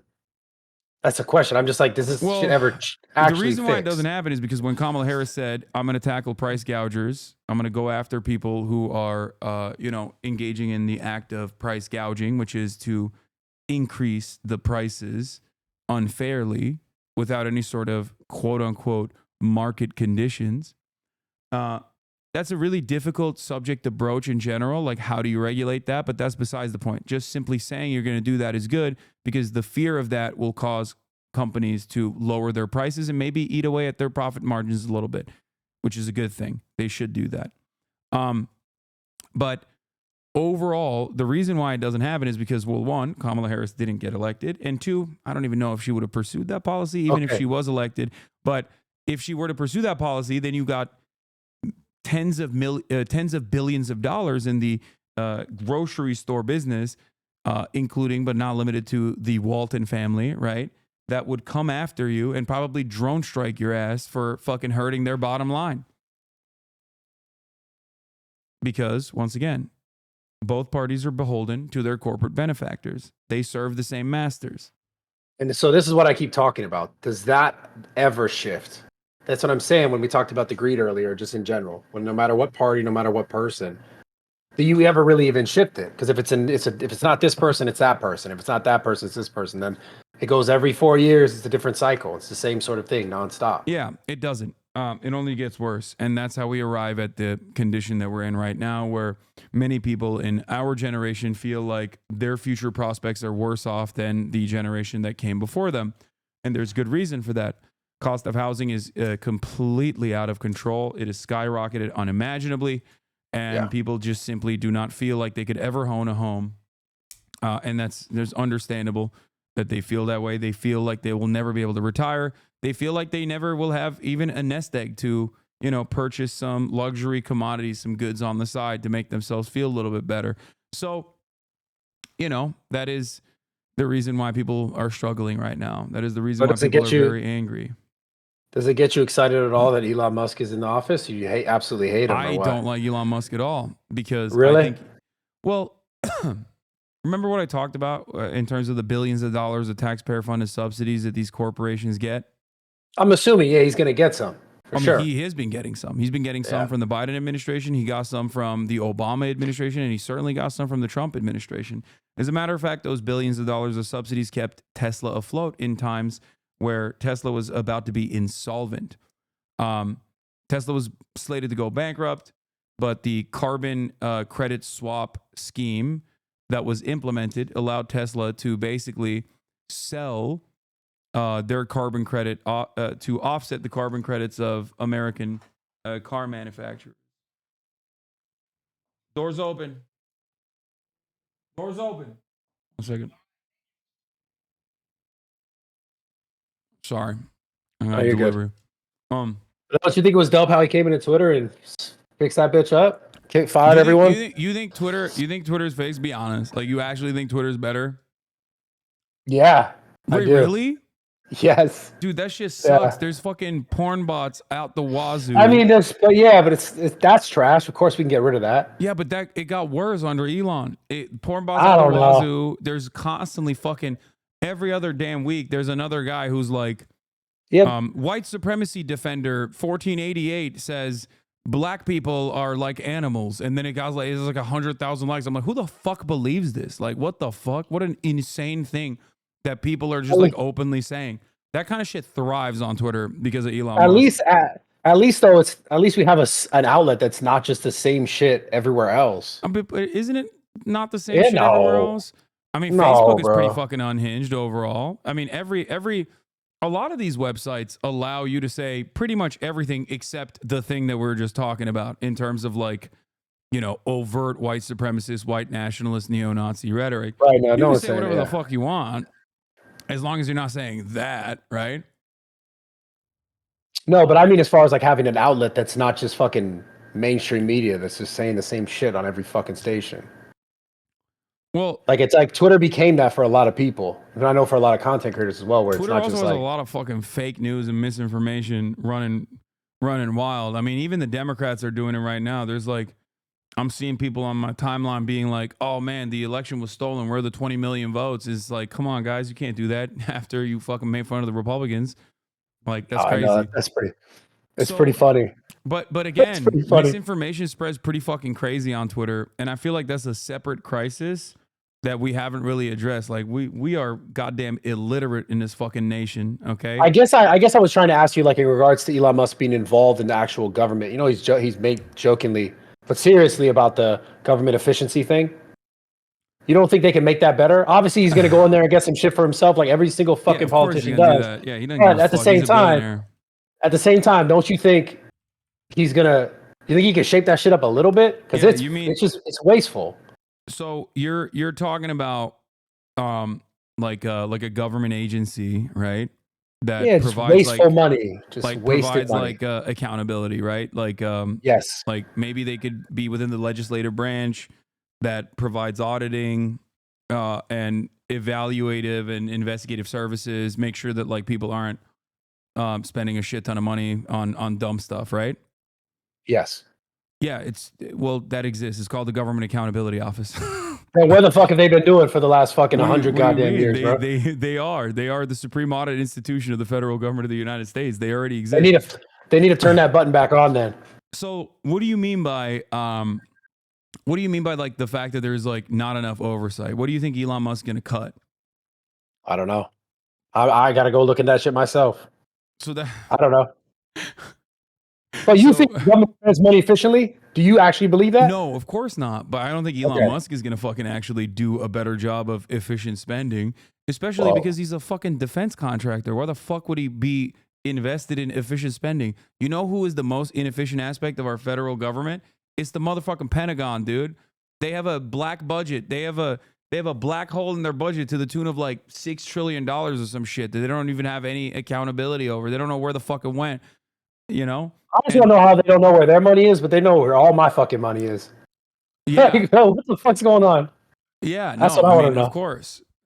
Of course. That's just how it works. That's the point. But what I'm trying to say is there's already a accountability office for this, and there's a shit ton of people that work there, you know, professionals that work there. I don't know how much better Elon Musk is going to be in that regard, especially when he is a fucking beneficiary of billions of dollars of government subsidies. You know, I assume that he's just saying that because, you know, people like yourself who understandably want the government to spend these trillions of dollars more efficiently go, that sounds good to me. And you didn't even know that there was a government accountability office already that works every single day, ensuring that like the budget is spent in normal ways. But Yeah, but overall, I'm just using the example of Twitter, right? Like he fired half the fucking people, right? And it still works fine. That's my it point. doesn't work fine. It's fucking breaking. Like, I don't come on. know, bro. Okay, It's you can't tell me Twitter works fine when like this dumb fuck wanted to do a campaign reveal for Ron DeSantis and that shit bricked. Like, I can have 300,000 people tune into me and give them live video and audio at the same damn time. This motherfucker couldn't do that for Ron DeSantis campaign. He couldn't do that for Donald Trump. Like, Twitter Spaces is so bricked. Yeah. I mean, come on. I think you like Elon. But Twitter as a whole is not brick though. It certainly is. I Twitter love used this to- fucking app. Twitter used to have normal trends. Now they don't have it. They have Grok, which is like a really fucking horrible AI substitute for everything. Nothing works. Half the time, the trending tab is filled to the brim with like dumb shit. They'll be like, "Oh, Israel was hit by a nuke." Why are they saying that? Because people fucking wrote it on Twitter, and then the dumbass AI picks it up and makes it seem like it's real news. And that's probably duping fucking older people that are going All right, on man, that platform. I can tell you're not a fan of Elon Musk. I'm gonna bring up RFK. What about RFK? Oh my God. As a person who is an experienced lifter such as yourself, if you are to tell me that you saw that motherfucker, you didn't know who he was, you didn't know what his background was, you saw that motherfucker looking like a Costco hot dog that has been left out in the fucking heat lamp for far too long, wearing blue jeans with no fucking shirt on, bench pressing, incline bench pressing, like not even 135 pounds, you'd be like, get the fuck out of zoo culture, dog. You'd be like, no, Okay. No, what? Yes, 100%. Nah, You know bro. the video I'm talking about. Have you seen the Nah, video? he's a gym bro. What you mean? Yeah, bro, Jim, bro, my ass. He was barely fucking hitting reps for 135 Nah, bro. on the That incline. motherfucker goes to the gym every day. That's disrespect, dog. Yeah. Another HRT recipient. That's disrespect, bro. Yeah, I know. Wait, send me the video. Shoot me the video. I want to see. That's fucked Hold up, on. bro. You're disrespecting the older guy. He's getting it in. Look at this. Hold on. I'm gonna share this video with you real quick. Hold up. 1 second. Nah, that's disrespect, bro. That's crazy. 1 second. Hold on. Let me share the screen with you so you see it. Okay, here it is. Okay. Yeah, play that.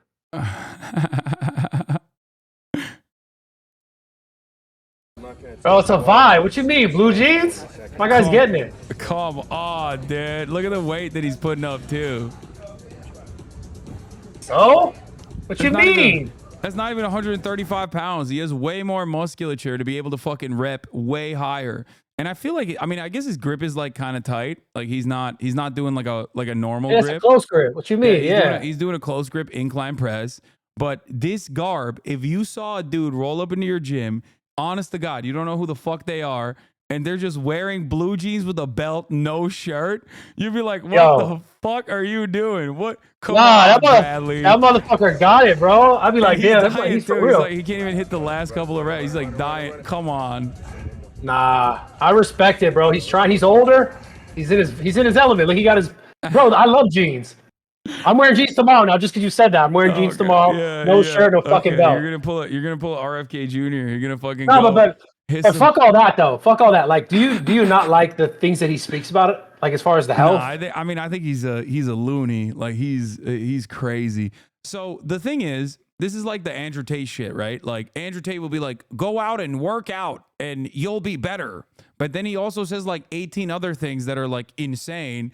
And then people go, oh, why don't you like Andrew Tate? He says, you better yourself and work out. It's like, bitch, I say that too. It doesn't fucking matter. RFK Jr. will say a number of good things, like we got to fix our food, right? He'll be like, oh, we got to make sure that our food is healthier, right? And then he fucking turns around and he's like, and also I'm anti-medicine. And I'm like, okay, well, you lost me.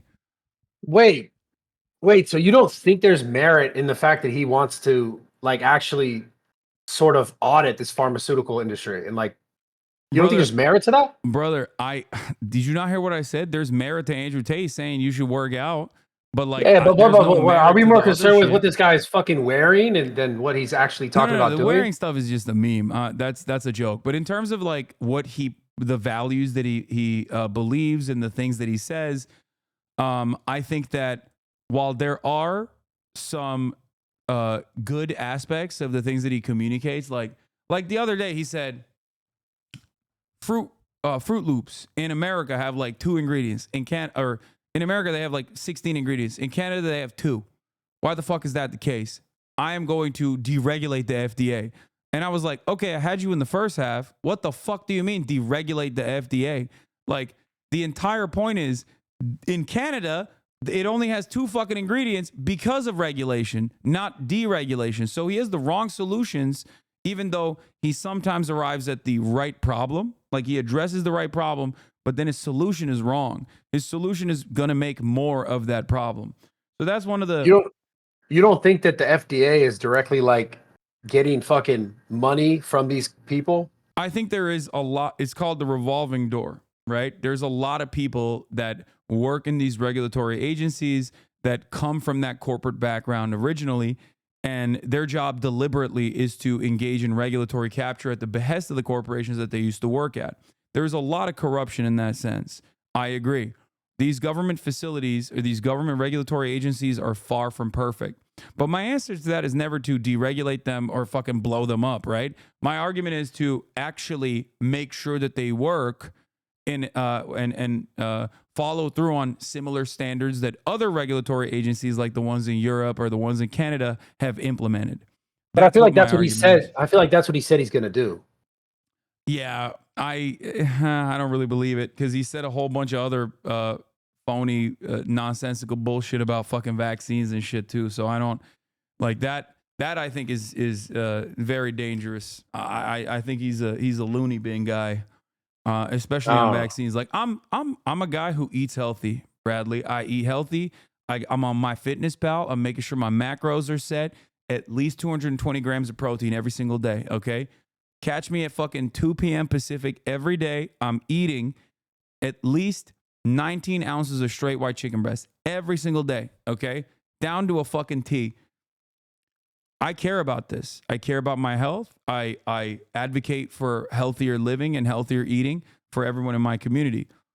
I don't trust Robert F. Kennedy Jr.'s attitude on this matter, because I think a lot of the stuff that I've heard from him directly in terms of like how some medicine is poisoning us or whatever is really dangerous, is really scary. I don't believe that, like, while I do believe that there's corruption within the FDA, just like there is in all of our regulatory agencies, they do a whole lot of good that goes unnoticed.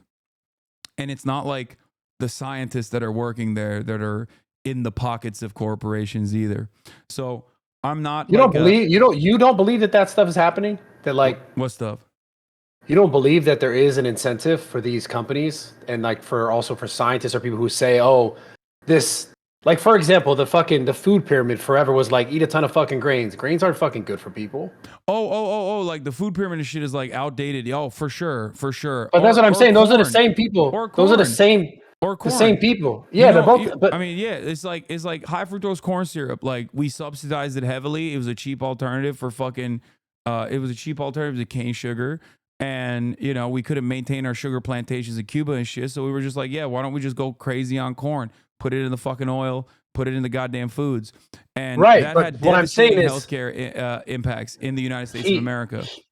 That's what he's going after, is that nonsensical shit that is fucking basically poisoning people. That part makes sense. The issue that I have is not that.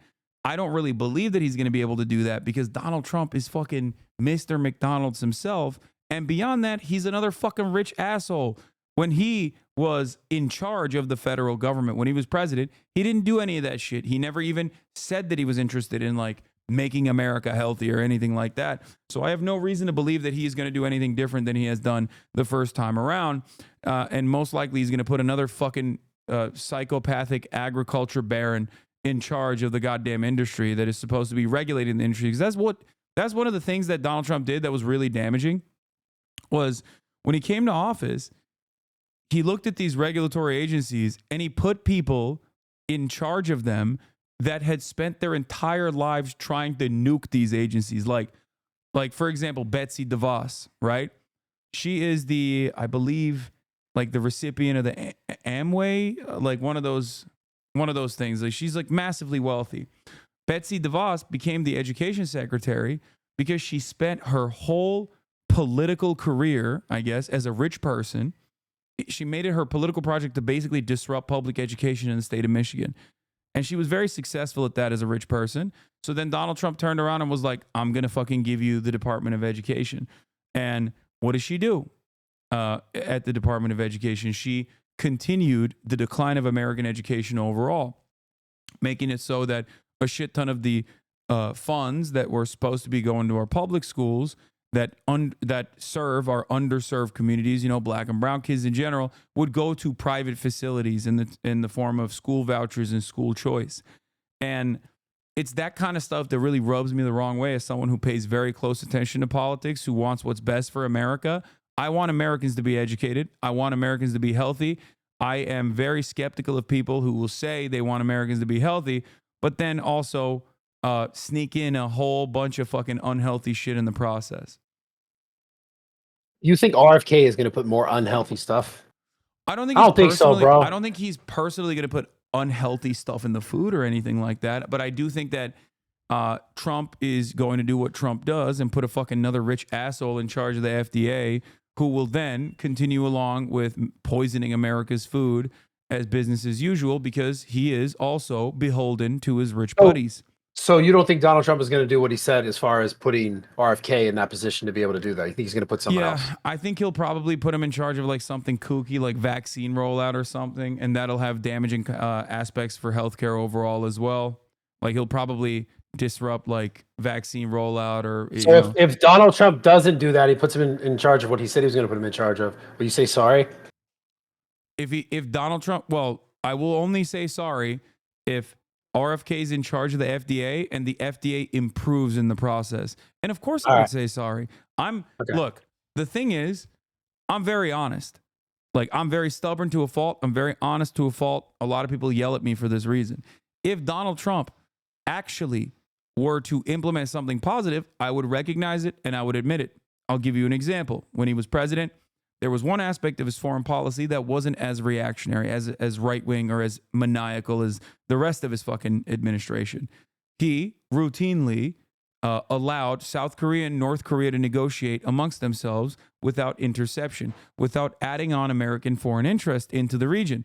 I like that. I openly said that was good. Rachel Maddow was freaking the fuck out over it at MSNBC, saying Donald Trump is in the pocket of the Kremlin. Donald Trump is, Vladimir Putin's butt buddy or whatever the fuck.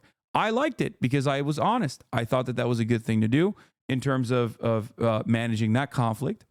Obviously, it didn't resolve and it got worse since then. But ultimately, that was the right move at that time. And I admit that. If Donald Trump were to do something good, I would recognize it. The problem is he doesn't really do much good. And the Democrats don't do a lot of good either. But when they do, I will openly recognize it. And I will tell you that they've done a good thing. That's good. At least we could. I respect that. Yeah. I'm happy today, man. I'm having a good day. Yeah. So let me ask you this. What do you think Trump is going to actually do that will materially benefit you? Like personally improve your life? I don't know if I need a necessary personal benefit to my life. I think. What do you think he's going to do for the nation that's going to be good? Like out of all the policies that he has talked about, out of all the things that he said he's going to do, what do you think? I think the biggest thing that's affected us is, and if I just look at the past, under Trump, as far as his numbers, like inflation was not as fucked. Like people had money that went longer. So do you think inflationary shocks are like immediately, like, do you think that this is stuff that takes a long time to come and go, like the boom and bust cycle, or do you think that the president is like directly related? Obviously, it's not like someone shows up tomorrow and then it's like the next day everything's different. I know that's not how it works. Because like COVID happened during the Trump administration, and that actually caused a lot of prices to go down, including gas prices, right? But like that was completely outside of his control. Yeah. In the last 30 years, how many presidencies were Democratic and how many were Republican? This is the best conversation.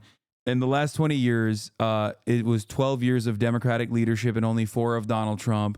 So the decline that America's experiencing is directly attributed to the Democratic Party. Is a very common thing that I've heard. I heard this from FaZe Banks as well when we were talking about it when he originally endorsed Donald Trump.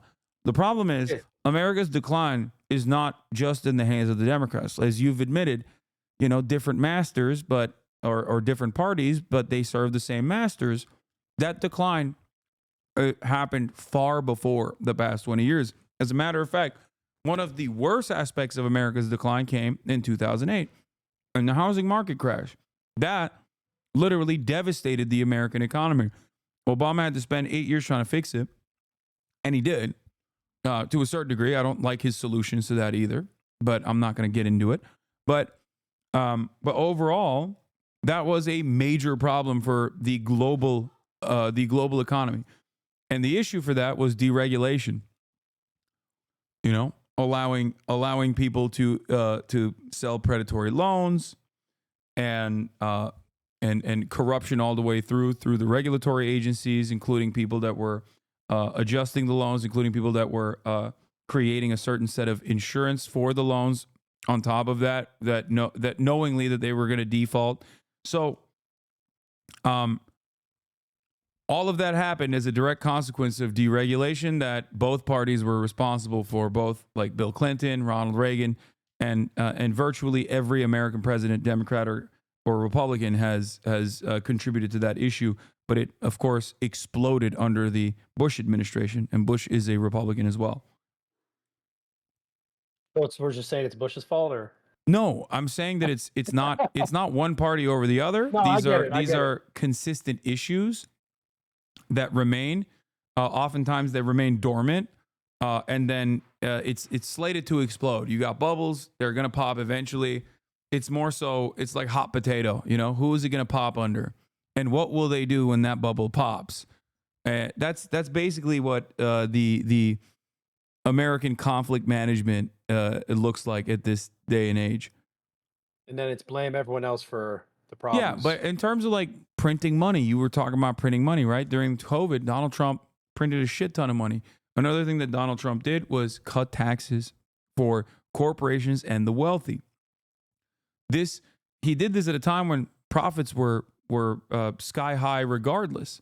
He didn't have to do that, but I think that those probably contributed to America's deficit and also contributed to inflation as well. And then Joe Biden came into power and he had to sit there and have to deal with that. Did he deal with that adequately? I wouldn't say so. I think that there's more that he could have done. He could have probably helped out a little bit more in terms of like all the people that were suffering, give them more money. So I have a question about that. What? Sorry, I interrupted. So you think Biden didn't do a great job? There were certain aspects of Biden's administration that I think was shockingly good. He did a really good job with the NLRB. He did a really good job with American unions. He at least offered unceremonious, like unique support, unique levels of support to the American labor movement that no American president has ever done before him, with the exception, I guess, of like FDR maybe. And I really like that. He pulled out of Afghanistan. I really like that as well. That was Donald Trump's negotiated conditional withdrawal. He had the political courage to withdraw out of Afghanistan. Everybody yelled at him for it. I defended him for it because it was the right thing to do. And I think outside of that, I mean, there's certain things. There's infrastructure spending that he engaged in, and that was decent as well. There's a lot of battery plants that are being that are now in operation, hiring, a shit ton of manufacturing jobs in the country. This is all good stuff. Having said that, there was also a lot of bad. First and foremost, I think he did a horrible job with dealing with the immigration crisis. And by that, I mean, I don't think he cared about the humanitarian aspect of the immigration crisis. He made a lot of promises when he ran and won in 2020. He had a 100 days agenda. In the first 100 days, I'm going to do my power. I don't know where it is. Mom. I'm going to do everything in my power to make sure that we have conditional amnesty to all undocumented citizens that fit the certain requirements that are living on U.S. soil. Many of them have been living here for 8 to 10 years. They just work honest jobs. They just want to make a living. They want to have the proper processing and the proper paperwork. That's the only difference between someone like myself, someone like you, and an undocumented citizen in that regard. They just don't have the paperwork, right? So he said he was going to do that. He didn't do that. And he actually very quickly went right-wing on this issue. And I mean, the Haitian migrants that were crossing the border were getting whipped by fucking Border Patrol under the Biden administration. You know what I mean? Those images came out not from the Trump administration, but the Biden administration. I was very critical of that. I knew that this was always going to be a political problem down the line. I kept repeatedly saying that they have to have a more humane process for this, or else it's going to become a massive political issue come November. I said this in February of 2021. I was like, if the Democrats don't actually fix this issue, the Republicans are going to constantly push, and the media is going to constantly heighten the tensions, because if it bleeds, it leads. They love these narratives, right? They're going to say, migrants are doing crazy shit. What the fuck? There's a migrant crisis. They're killing people. They're eating cats and they're eating dogs is basically what we arrived at come November. And now the Democratic Party is pushing a right-wing border bill, which, they were pushing it because they thought that it would be politically beneficial for them. I think it was a massive mistake. It makes them look like stupid-ass hypocrites. And also, it's a bad bill to begin with. You can't fucking say the border wall is racist for 8 goddamn years and then turn around and be like, we want to build the wall ourselves now. That's fucking dumb. And also, the border wall is still fucking stupid. So immigration is a massive issue that the Biden administration fucked up on. Another massive problem, obviously, is Israel. Biden has given an unimaginable amount of political leeway, political cover, and also weapons and money to the state of Israel so they can do a fucking genocide. I think that that is unconscionable. That is morally repugnant. And also on top of that, it's just not a good idea in general for America standing in the world to let our attack dog in the region roam fucking wild and you know, kill as many children and women as it possibly can in places like Gaza. And now that conflict is extended to fucking Lebanon, where they're doing the same damn shit to Lebanon. That's a whole ass different sovereign nation. Yeah, this is man. It goes back to the thing that I said earlier. I had a conversation with a guy at my gym today about this. It's like, does this stuff ever truly stop, or is it just ingrained in just the human nature? I don't think it's human nature. I think that, I mean, I'll tell you this much. I'm You're not right. saying that like it's right. Obviously, it's not right. It's not human nature to just kill someone. I'm talking about the continuous want for more, whether it's more space, more land, more money, more whatever. And I'm not saying space in specifically this situation as far as Israel and Gaza. I'm not. Well, I mean, that's not a wrong assessment, though. It is space. They're looking for living room. That's what they're looking for. Fair. But I'm just saying in general, like just the human nature of like more, because it seems like I don't truly feel like people in any place in the world, they just wake up and they're like, I want to go kill this other side or this other person. I feel like a lot of the, I don't know if it's a religion thing or if it's a culture thing where they believe or they're taught or they're shown that they're better or worse or whatever the fuck it is, but that it's all exacerbated by the same sort of like a money machine of continuous control and continuous money sort of, I don't want to say laundering, but it just seems like. No, you're nailing it. It is that is what it is. Governments have these sorts of interests. America has an interest in this resource-rich region, the Middle East, right? I mean, we've directly meddled in the affairs. We've also directly invaded countries in the Middle East, right?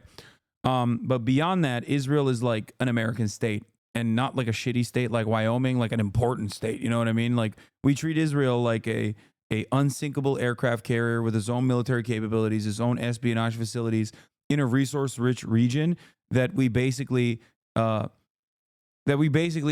do whatever the fuck it wants to do in the region when we want to fuck shit up. That's the simplest way to put it. With the ultimate purpose of it being like controlling the Suez Canal, if that ever becomes an issue, and also making sure that we restrain other countries that are oil providers themselves, for example, from, maybe speaking out of turn or behaving in a way that is inconsistent with our interests. So that's So do you that's think the we primary ever purpose. Do you think we ever? Does it ever stop, or does it just continue to change hands and change locations? Yes and no. I mean, think about it this way. One thing that I explain to people is like, you look at the European Union, right? European Union is a open border policy, right? They had the Schengen, and now you can just like go from one country to the next, and they're all operating like the United States of America, like an economic engine in unison, a collaborative effort, if you will. Now, the European countries, even before they were countries, they were kingdoms. They had like the same cousins. They were fucking each other, and they were constantly like wife swapping shit, but they fought each other for hundreds of years. England and France literally had 100-year war. But at the time, I'm sure if you were living in that circumstance, you were probably thinking, oh my God, war will never end. What the fuck? I hate those French fucking pieces of shit, right? And the French were like, I hate those British fucking inbred pieces of shit. Turns out you can actually coexist pretty easily because it is not in our nature to constantly fucking kill one another. It's actually in our nature to collaborate with one another and live at peace with one another. Governments, on the other hand, have different opinions, and they will do everything they can to propagandize a position and to ensure that you also feel unsafe. We got to do something about Iran. We got to do something about this. We got to do something about that. We got to fuck shit up. Why? The fuck have they done to you? They haven't done shit. They just want to live. Leave them alone. Yeah, I just wonder if it ever stops. I mean, it does. I just showed you an example, right? Europe is now. Yeah, but there's also tons of other fucking issues there, no? I mean, Not It's just a necessarily. different. What do you mean? Issues just change. So they just change. Like it's I like mean, there's a wide difference between like people literally fucking slaughtering, raping, and pillaging one another versus like, I don't know, issues that pertain to bureaucracy. You know, what ply toilet paper you can sell in your grocery stores is That's not what I ultimately mean in a sense. inconsequential in the grand scheme of things, right? Yeah, I get it. Obviously, there's definitely a tier as far as like what's worse or what's Yeah, I better. think that But that I'm would still be talking far more about. favorable. I'm still just talking about just the overarching idea of like it's just like there's not this like unison of people ever when it comes to government and like the control of it. It's just like me more than you, and it has to be that way. And then another party or another leader's in whatever it is based on its system, and then it's still just me more than you. And it's like they use all the other things as like things to get everyone else pissed off about, whether it's like the LGBTQ stuff or it's like COVID or some people just disagree on that, hate each other for that, hate someone for Yeah, this. but And that's it's just directed. So it's called wedge issues, a concept that the Republican Party implemented by Newt Gingrich famously, where they looked at the situation. They were like, damn, these fucking Democrats are agreeing with us on all this economic stuff. We can't actually polarize the parties. We can't look like we're any different. How the fuck are we going to win an election? So they were like, ooh, I got an idea. Let's go talk about gay people and how they shouldn't exist. So then you write legislation around it. Then you propagandize against it. You're like, oh man, these gay people, they're such fucking perverts, huh? Isn't that crazy? And back in the day, that was what they were saying about gay people instead of trans people. Now they're saying it about trans people. Back then, they used to say it about gay people, right? They were like, oh, what is this fucking man marrying man shit? Wait, you're saying that Republicans started that? Yeah, the entire wedge issues are oftentimes created by the Republican Party. Newt Gingrich is like very famously I mean, a I've seen facilitator of this. I've seen video of Obama talking about how marriage should be between a man and a woman and nothing else, and I've seen Biden say the same thing. Because Democrats are fucking pussies. You're right. That's my point. Democrats will literally straightforwardly look you dead in the fucking eye and be like, well, a lot of people are homophobic, so I'm going to be homophobic too. And then they'll turn around and pass it, later down the line when it's more fashionable to do so. But up until that very moment, they won't stop themselves from being homophobic too. That's just how it is. Yeah, they're fucking charlatans. I mean, look at the situation with the border. They literally were like, it is so stupid and racist to build a wall. Now they're like, we want to build the wall, actually. Yeah. How'd that happen? They don't give a fuck. Well, They think that this will win them votes. That's all they care about. The problem is, it's actually not politically smart for them to do this.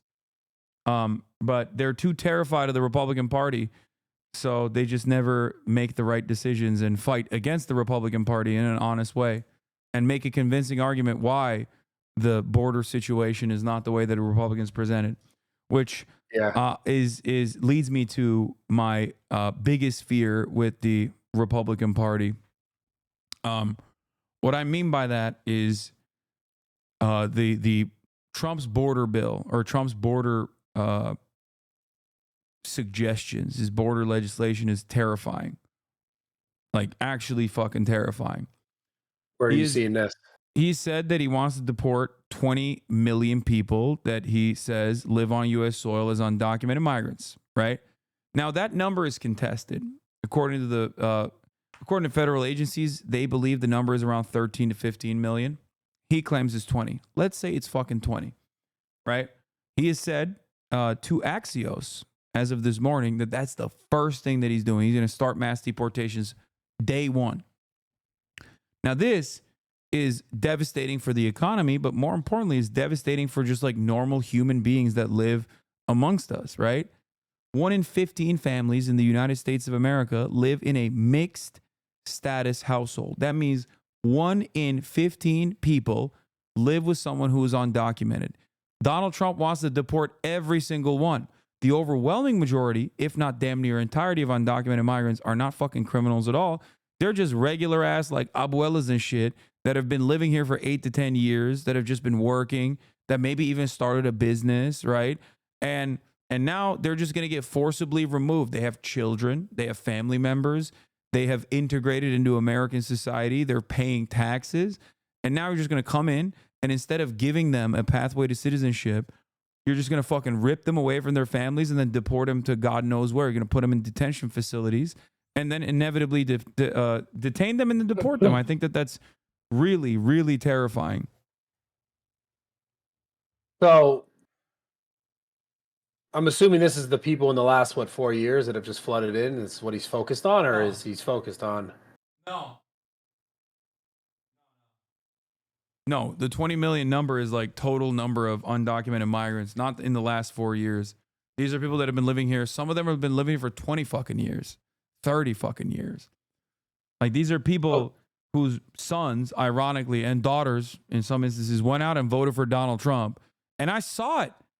Like people would get interviewed on the line. They'd be like, okay, where are you from? And they'd be like, oh, my dad is undocumented. Who are you voting for? Donald Trump. They'd be like, okay, they're going to deport your dad.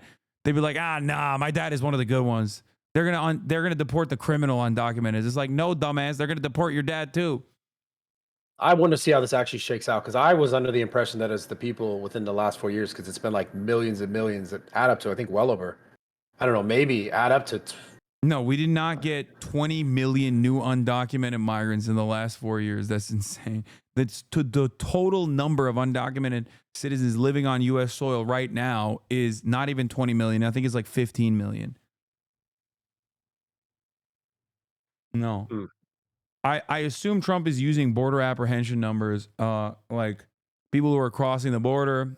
A lot of those people might even be going back and forth between the border illegally, or people that wanted to come into the United States or had their process claims denied. Like he's using border apprehension numbers to suggest that there's a lot more undocumented migrants living here than it actually is. But ultimately, it doesn't really matter. Even if it was fucking 20 million, it's not like they haven't done anything wrong. You know what I mean? They haven't fucked shit up. They're not doing shit. But so then now this leads to the conversation about like, what about all the people who have done it the legal way, who've like taken the process to go through it? Like, that's fuck a great all those question. people. So Because where it's like, I get it. Like I hear what you're saying, but I understand that. That's a very common thing that people say. Okay. I think that process should also be eased as well, dramatically. Because here's the thing. These people are coming into the United States of America not for some like nefarious purpose. They're coming to the United States of America illegally because the legal means are shut off, right? If you were to, let's say, procure certain kinds of medicine through legal avenues, like if you go to a doctor and the doctor prescribe you TRT, you're going to do that, right? You're not going to have to go through illicit means.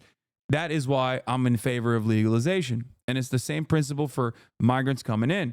If there is no negative consequence to migrants coming in and maybe even leaving the country whenever they see fit because they have the proper processing, the proper paperwork, then why should we fucking deport them? They're not doing nothing. And as a matter of fact, not only are they not doing anything negative, they actually have a tremendous amount of benefits for the American economy. They're paying taxes. They can't even take enough. They can't even take anything else from our social safety nets. They are contributing to the American culture. They're here. They're just working. That's all they're doing. Sometimes they're working in horrifying conditions for pennies on the dollar, like the United Fruit Workers that are the backbone of the agricultural industry. Undocumented migrants comprise like the overwhelming majority of people who pick our fruits, people who pick our crops in general. They play a massive role in the construction industry. I say we process these guys. I say we allow them to be American citizens. They're already contributing to the American economy in incredibly meaningful ways.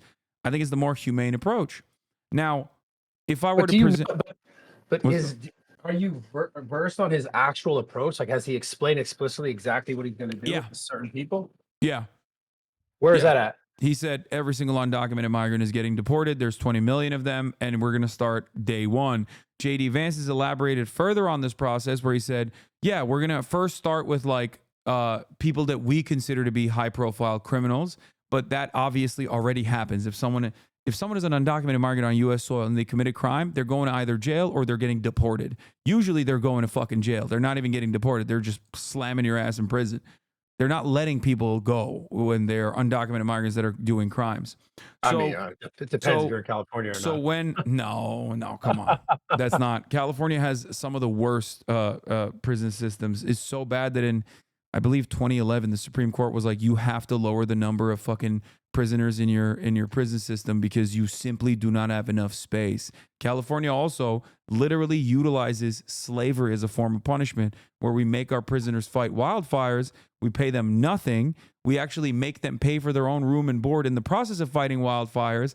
And then when they get out of prison, these are nonviolent offenders, by the way, with a low propensity to reoffend. When we release them from prison after they've done their time, we don't even hire them to work in the fucking fire departments. It's a really fucked up process, if you ask me. We put him on a Netflix special, though. To get on a Netflix special. Okay, but that doesn't mean shit. You know, one guy got a Netflix special, but like it's still fucked up for everyone else. A whole bunch of them did. Yeah. Sorry. Oh, man. God damn. So, you know, that's another part of the problem. But yes, Trump has said he is going to deport every single person. JD Vance says he's going to go after criminals first, and then nonviolent offenders, and then, or not even offenders at all. It's just all of them eventually. Now, the process to do that is going to require a tremendous amount of money, right? But now that we've established that these guys aren't like doing crimes, there's evidence. There's plenty of evidence. They track this sort of shit.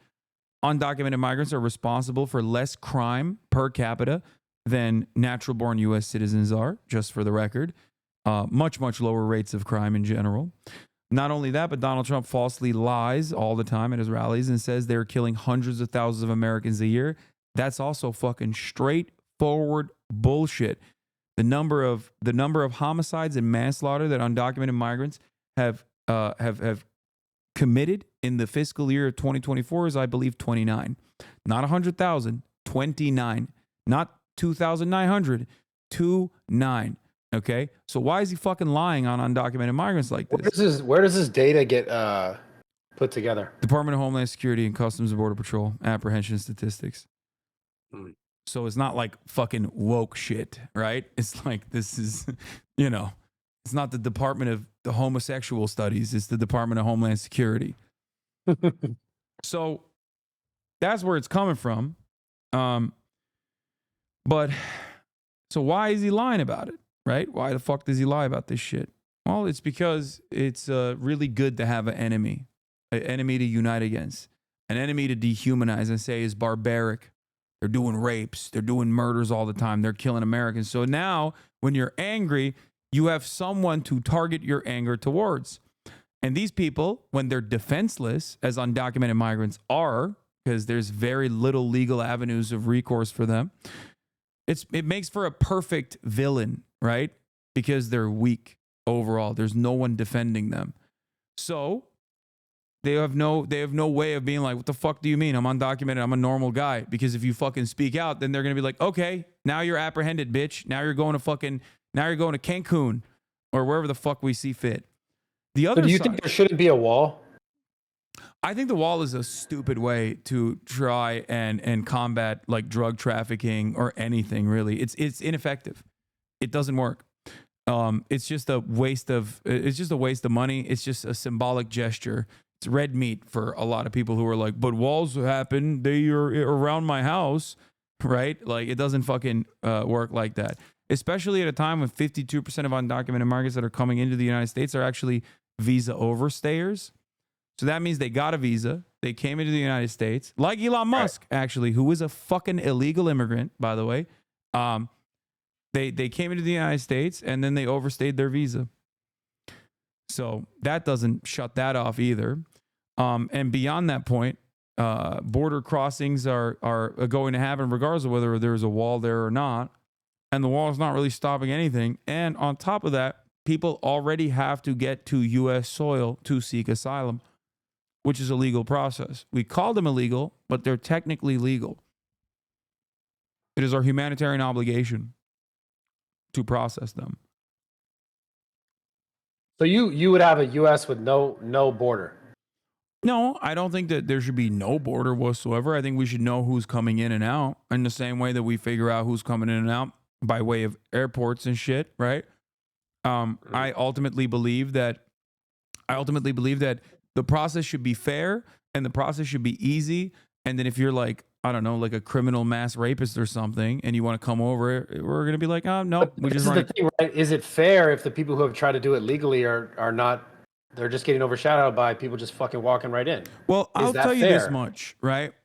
I'll tell you this much. I'm from a family of immigrants. I myself, I'm an anchor baby. My parents Is are this Turkish. a middle class family thing right now? No, I'm just telling you my Okay. situation. My family gave birth to Okay. me here on U.S. Soil, so I could have an American citizenship, but they weren't American citizens at the time. My mom has one now, but basically, for them, they went through the legal route, and I technically went through the legal route. You don't see me fucking complaining. You don't see them ever complaining either. Most people that come in here legally understand how fucking long that process takes. So they have a lot of sympathy for undocumented migrants who are escaping treacherous conditions back home that simply want a better life for themselves, as do we all. So I've never heard from like people who, I don't know, go through the fucking legal route and be like, why don't you take 10 years out of your life to fucking do it the legal way, you son of a bitch? It's kind of like, imagine if there was like a medication for cancer, right? And then you got an alliance of like former cancer survivors that got together and were like, unfair, you can't take this cancer medication. We had to go through chemotherapy. That's what it would be like. It's just pure selfishness if they were to even advocate for that sort of thing. Wait, I'm saying that people who went through the process legally are oftentimes infinitely more sympathetic to the people that cross the border illegally. And the reason for that is because they understand how long it takes. So the goal is to streamline this process and make it more humane. You would not go through the border illegally. You wouldn't fucking give your life savings to some dude that works with the cartel that's like trafficking humans over the fucking border. If you had a safe route, if you had a safe and legal way to get into the country. So the border restrictions that America has implemented in terms of like not processing people, not allowing them to come through legal measures, not allowing immigration from places like Mexico, Guatemala, and the like, is actually helping the cartel. It's very beneficial for the cartel. This is before we start talking about the war on drugs and also the unrestricted flow of weapons that we offer to the cartel in exchange for black market drugs that they ship into the United States, which leads me to my next point. Donald Trump says undocumented migrants are trafficking fentanyl, right? You've heard him say this. They're sending drugs into the country. That's what he says, right? These immigrants are. I've heard it. Yeah, so that's also a falsehood. You're telling me that drugs aren't coming over. No, drugs are coming over the border. They're coming over, according to the Department of Homeland Security's own data. Drugs are apprehended at the border at regular points of entry. They're not actually apprehended at irregular border crossings, but regular points of entry, as in people in cars that chop up the cars and load it with chemical compounds that are necessary for fentanyl production, or they're directly shipped from China in containers. They're not actually coming over the border in the fucking lap of law-abiding abuela. They're actually being trafficked through vehicles. So being trafficked, do you think it could be a lot that's coming through the border? What do you mean? No, 90% of it is coming through 90% of it is coming through regular points of entry. Through the border, through borders and through the ports. Okay, Yeah. so Hold on, but I got one more data point for you, and this might actually blow your fucking mind. Are you ready for this? Okay, I'm ready. If I were to ask you what percentage of the people that are trafficking drugs are undocumented migrants, what would you say? What percentage of people who are trafficking drugs are undocumented Over the border, migrants? yeah. Oh, just based on the way you asked that question, I'm assuming it's less than fucking. Don't metagame, 15%. motherfucker. Just tell me what your actual answer is. Dude, based on your don't metagame. What do you think it is? That's important. There's no wrong answers here. I just want to know what you think. This is more important for me. 8%. Son of a bitch. Why would you? You said it low on purpose. Well, how was I right? No, you're right. It is. It is literally fucking 8%. 8% is undocumented migrants. Dude, bitch, It's 8 to 10%. So Okay. 90%, 90+% of the drugs that are coming over the border are actually being trafficked by American citizens. This is not going to age well for me because of the drug dealer jokes and the fact that I knew exactly the number of smuggled drugs. It's just not ending well for me, this conversation. But of course I know that. Anyways, It's chats. Yeah, I'm looking. that is awfully suspicious that you fucking nailed that statistic. That was weird. Holy shit. Okay. Anyway, so listen. Okay, you said a lot of stuff, and it was beautiful. Well, eloquent, very eloquent. So, wouldn't we not have any of those issues if we just had an actual border? And then No, people we just do have an legal. actual border. I'm saying that Right. like they're coming Well, like a through border- regular well, like a points of border, entry. Yeah, but let's just say a border where you can just walk through. You can just literally just walk through, like straight through. No, there's no. My point is not that like people could just cross this fucking boundary willy nilly like cattle. I'm not talking about that at all. I'm saying that people, if given the opportunity, would go through that process. If it was as simple as just like showing up and getting an appointment and then walking through the border where you do get checked, right? So That's there we my go. point. We need a real border, and then we need a legitimate place where they pull up and they go, or 2 or 10 or 100 places where they go. Yeah, even "All if right, I there wanna wasn't a come wall, here." people would still go through the regular route, is what I'm trying to say. Because the Well, wall no, but doesn't that's stop. not true though. No, because the wall doesn't stop people from going through anyway. People still fucking find a way to penetrate the wall. It doesn't even stop them. So that's my Sweet. point. But if you Bro. gave a legal means, why the fuck would anybody be like, nah, dog, I'm gonna actually literally go through I'm gonna fucking sneak in because instead of just like going through the regular route. You know what I mean? Because drugs. Yeah, that if I doesn't was a stop. drug No, dealer- but that doesn't stop drug apprehensions either, because there's already constant fucking surveillance on the border. That's my point. I don't have an issue with constant surveillance on the border for drug apprehension, but like that already exists. Does that make sense? Yeah, but there's still places on the border where people just drive through, like straight up walk through. Yeah, It's no, I happening. know. And then there's also places where the wall exists, but then people still fucking find a way to poke through it. But my point is, people would not cross through if the wall was just not existent, right? But there were points of entry that you had to go to.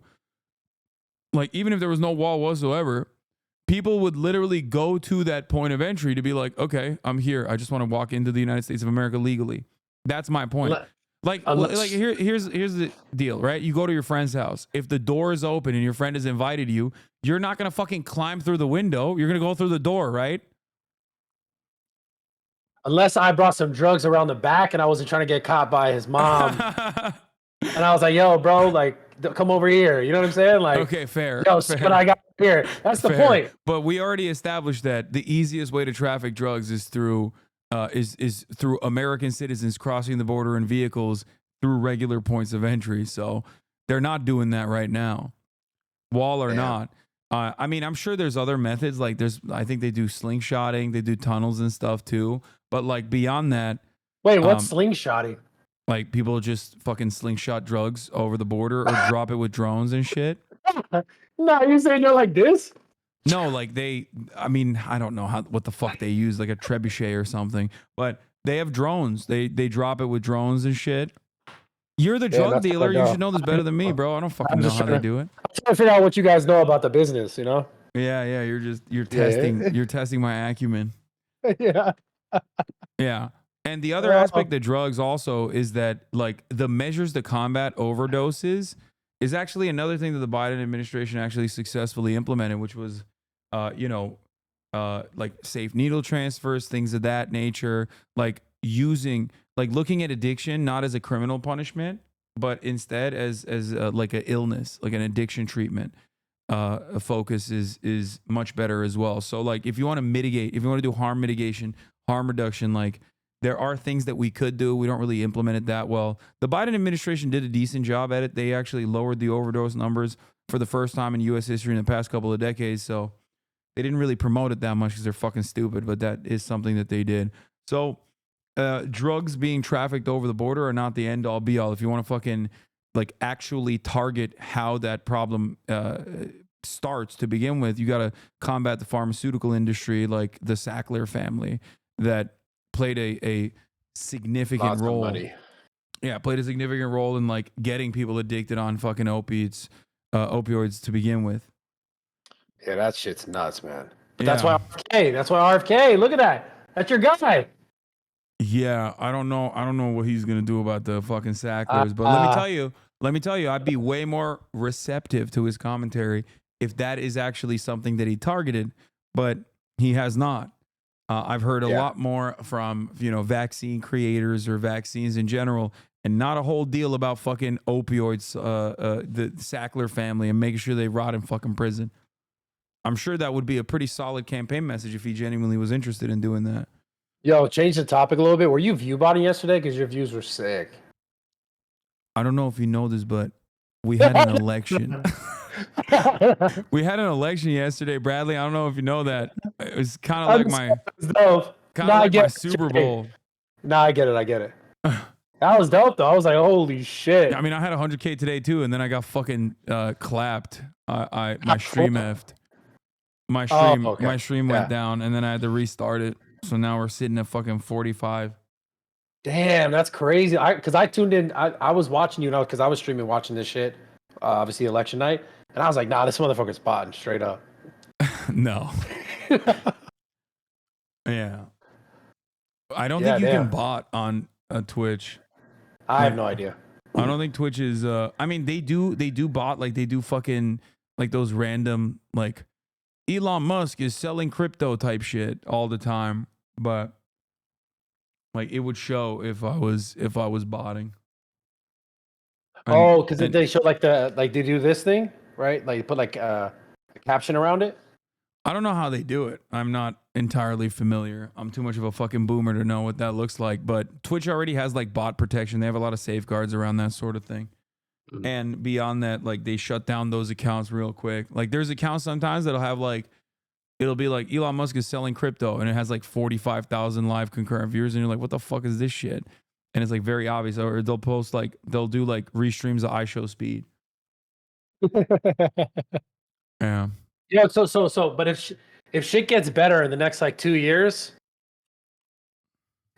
are you gonna tell the truth, or are you gonna try to just continue to cuck for the Democratic side? I will absolutely tell the truth, 100%. But I don't foresee shit getting better at all. I hope so. Yeah. I hope that it gets better. I believe so. I want to believe. So I just know what happened last time Donald Trump was president. Shit did not get better. But there's no wars. That was dope. What do you mean there was no wars? We were still in Iraq. We were still in Afghanistan. He fucking blew up Syria and shit. He killed a Iranian general, Qasem Soleimani. He fucking threw away the Iran denuclearization agreement. Like, he did a whole bunch of nonsense. He accelerated Obama's drone wars by 400% when he was in office. He did all this stuff. It's just he says he's anti-war, and then people are like, oh, I guess he's anti-war. Like, no, he is also very much pro-war. There's no American president that was anti-war. That does not happen, okay? You get fucking killed if that's where your actual position is. And but they kind of ran on that right now. I know. It's called lying, Bradley. Politicians do it all the fucking time. And Trump does a very good job at lying. The Democrats are too fucking stupid to lie.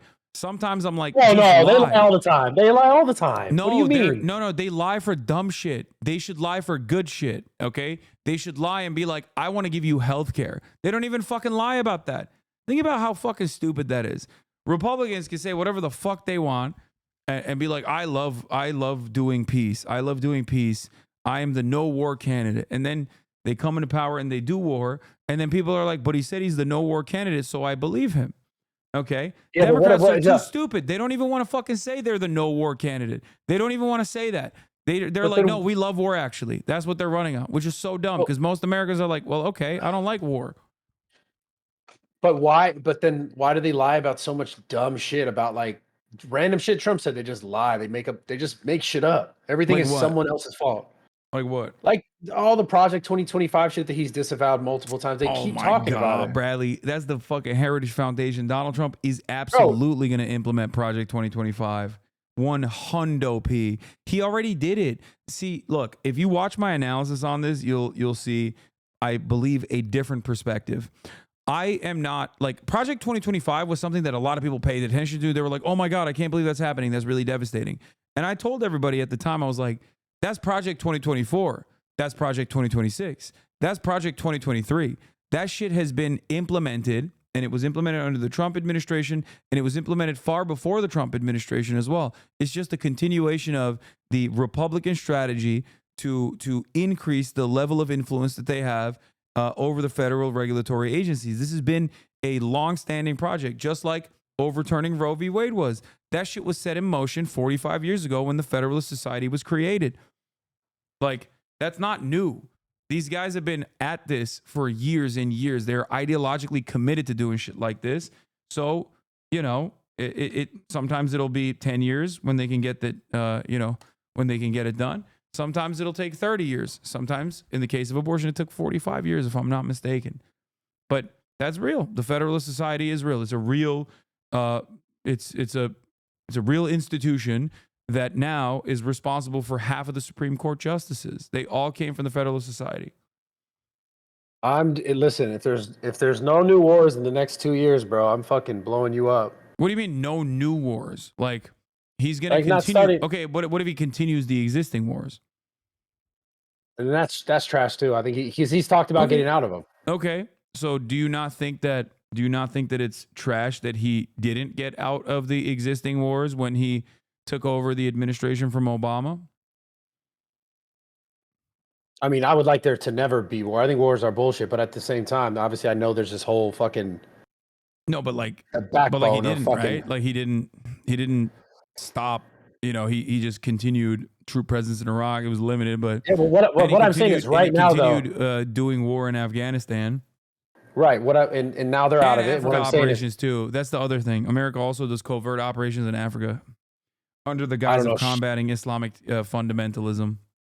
I don't know shit about that. All I know is if he gets out of these two, the Ukraine and the fucking Israel shit, then I'm happy.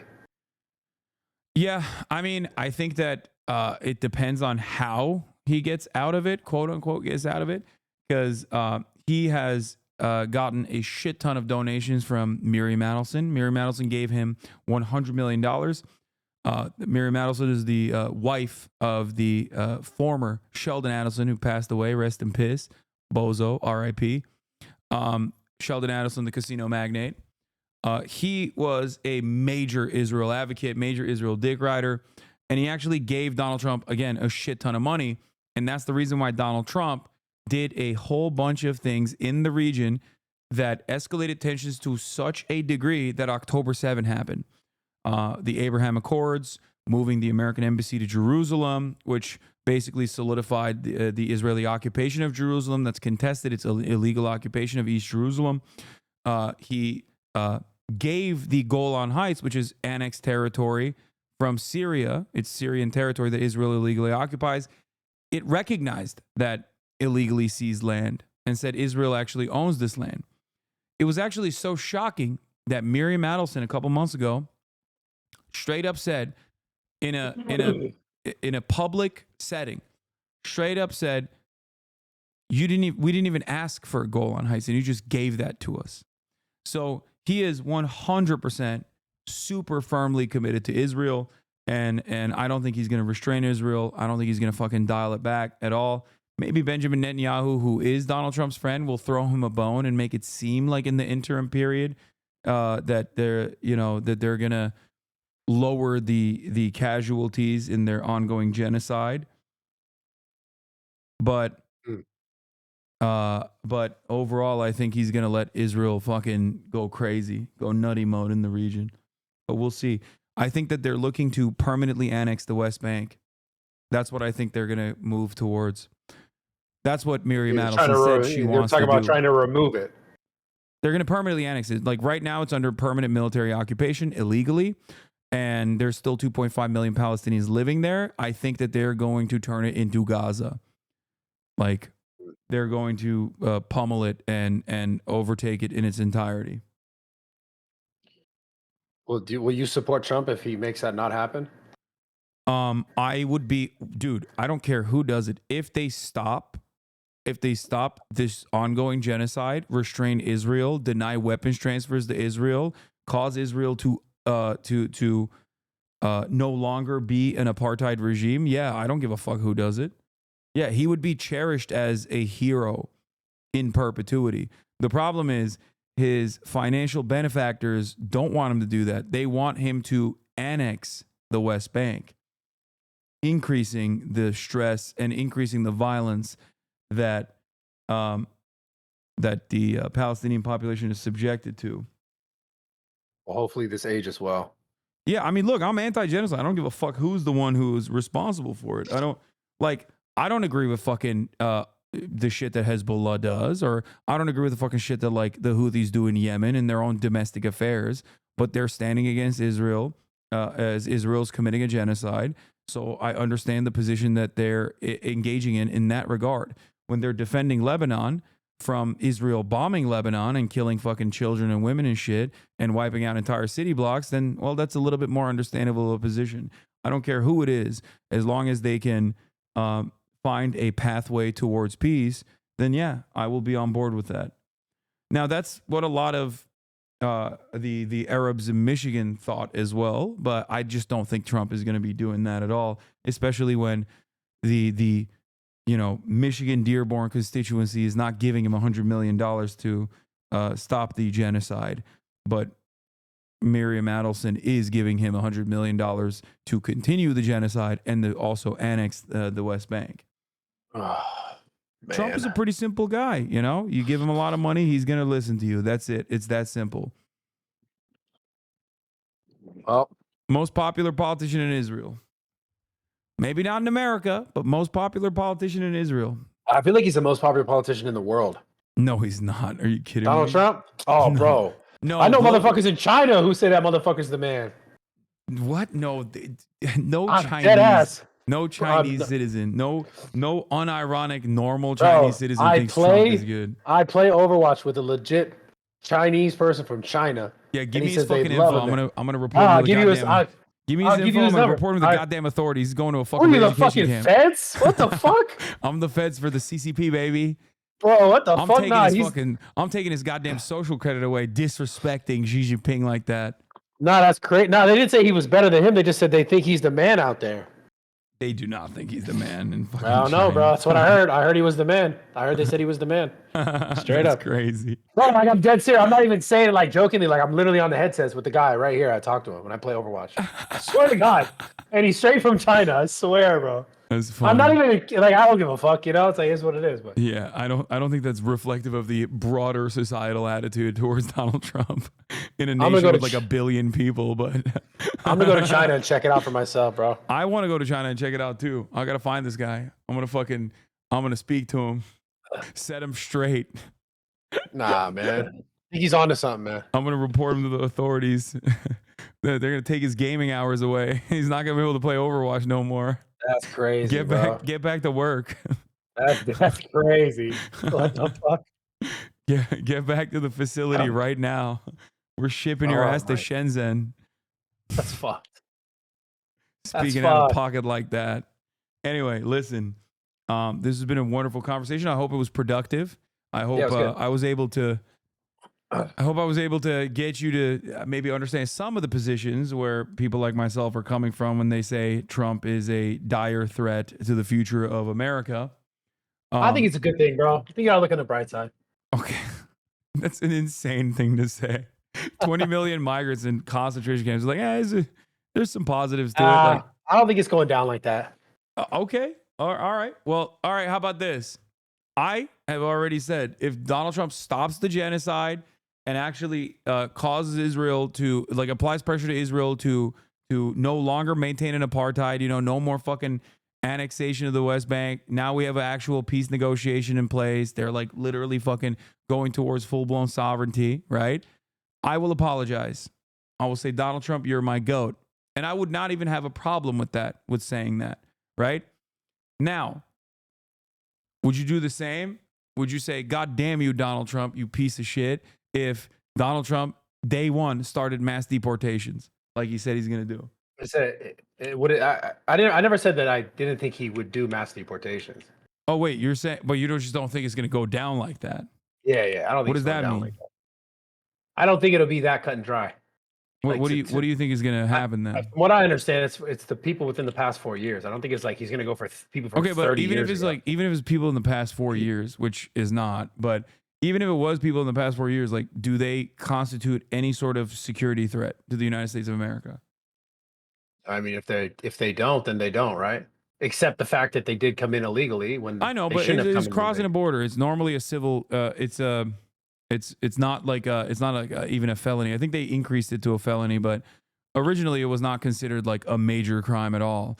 Because it's like jaywalking. Like, I know we make a big deal out of it, but like, unless someone that crosses the border is like actually committing a crime, they're not really doing anything bad. Like, they're not harming anybody. They're just fucking working. You know what I mean? I mean, obviously those cases, yeah. But Yeah, it's so- still Yeah, like, it's a civil offense, right? but to still just come in and like my issue is just with the people who are doing it legally, who have been doing it legally or trying to do it legally, and it's Okay, but they're like, getting my fucked. point is this: like, if they're not actually constituting a harm, like serious harm, if they're simply here to work, wouldn't it be simpler to process them instead of fucking putting them in a facility, slamming them in there, and then just like kicking their asses out and shipping them wherever? I mean, yeah, it would be easier, of course, for sure. Yeah, that'd be beneficial, right? So why is he not doing that? Why is he trying to mass deport them? That's my question. So that we have a semblance of a country can actually be a country with a border. Without, it's kind of just. Do you feel like what the fuck America's are we not a doing? country right now? I mean, I feel like for a while I was getting fucking kooky, for sure. Was it getting Still kinda kooky because of migrants? Like, it's getting kooky for the things that you and I both agree with, right? Cost of living is super high. There's Yeah. major crises, like in terms of housing market. People But can't it afford. goes. People can't afford healthcare. Shit sucks. But like the undocumented immigrants didn't cause that? You know what I mean? They're just regular people. The only thing that they're missing is the proper paperwork. Right. But doesn't it go back to the shit where you were saying earlier, like there are some people within this population of undocumented that are committing crimes, no matter how Yeah, big or it's a small that number may insanely- be? No, but that's an insanely minuscule percentage. That's not how you do. That's not how you write legislation, right? Like, if your house is on fire, you're probably not going to fucking care about like the color of your curtains. So, or you're not going to care about a fucking match that was lit in that moment, right? So the number of like homicides in this country is very high, but you can't say that you're doing. You can't say that you are trying to stop homicides, like trying to put a stop to the mass amounts of homicides in the country by focusing on 29 homicides. People that have done them have been deported, by the way. So, or not deported, they're in jail. So, like, if they are only responsible for 29 out of like 10,000 or 20,000 homicides and manslaughter that happen every year in the United States of America, then hyper focusing on that group of people is like insane, right? It'd be like this. It would be like the Amish. Let's say the Amish are responsible for like 29 fucking murders a year. If Donald Trump was like, we really need to fucking solve the crime in this country, and that's why I am putting every Amish under complete surveillance until we figure it out. You'd be like, what the fuck? What do you mean? The fuck are they doing? They kill what? Yeah, but like the reason why that argument doesn't make sense, it falls apart, is because you're talking about like illegal immigrants that, for all we know, there's many more than are accounted for, right? Like that's the whole purpose. We're talking about people. Yeah, but that number transversing- actually favors me. If you're saying that there's 20 million migrants and the number of murders that they've committed is 29, that means it's actually even less likely for an undocumented migrant to cause crime. No, I think we're missing each other on this point. What I'm saying is the problem itself is still the fact that there's not a secure border, right? So if there's not a secure border, and if we're saying we're reporting there's 20 million or there's 10 million or 5 million, for all we know, that number could be exorbitantly larger. What I'm Okay. saying is, so if you're referencing how many people are committing crimes, you're referencing only the ones that we're knowing that we've counted. We said, hey, this is someone from this region that wasn't here, that is illegal, that So committed you're a crime. saying that like potentially all of the like unsolved murders that are happening are like Absolutely not. done But I'm by- saying there is a part that you still have to go, okay, this also has to be amended and fixed. Okay. Just So like there's tons of other things. There's data for this as well, right? Like Mhm. you look at criminal convictions, right? You look at arrest records and criminal convictions, right? So as far as how many undocumented migrants are responsible for crime or responsible for homicides and manslaughter, you can match that up with you can match that up against like the amount of crimes that are unsolved. If the likelihood of an undocumented immigrant doing crime is like 2 times lower or 3 times lower than the likelihood of an American citizen doing crime, then there you go. It's very unlikely that these unsolved murders are even like these unsolved murders are being caused by like undocumented migrants at all. It's most likely still going to be documented U.S. citizens. That's just how data works. Let me ask you a question. It might sound crazy. Who do you think should do crime in the U.S.? Undocumented citizens or citizens? I don't think anybody should do crime. I'm anti-crime. Certainly not, right? We both probably agree with that. The argument So, the argument is like if they were an imminent threat, if they were just like if undocumented migrants were just like literally, if Trump was right when he said undocumented migrants are killing 100,000 Americans a year, then yeah, I'd be like, that's a fucking not even a normal problem. That's a major problem. We got to do something about that. So my question is, why do you think he feels the need to lie about it so severely so that he can justify his deportation process? If it's not the case, if it's not the truth. if which is not the case, that there's If happening at a crazy rate. my question to you is like, why do you think Trump lies and says undocumented migrants are doing, unimaginable amounts of crimes if that is not the truth? Why do you think he feels the need to lie about it? Because if it was the truth, if they were actually constituting like a severe threat, he wouldn't have to lie about it. He would just tell you the actual data.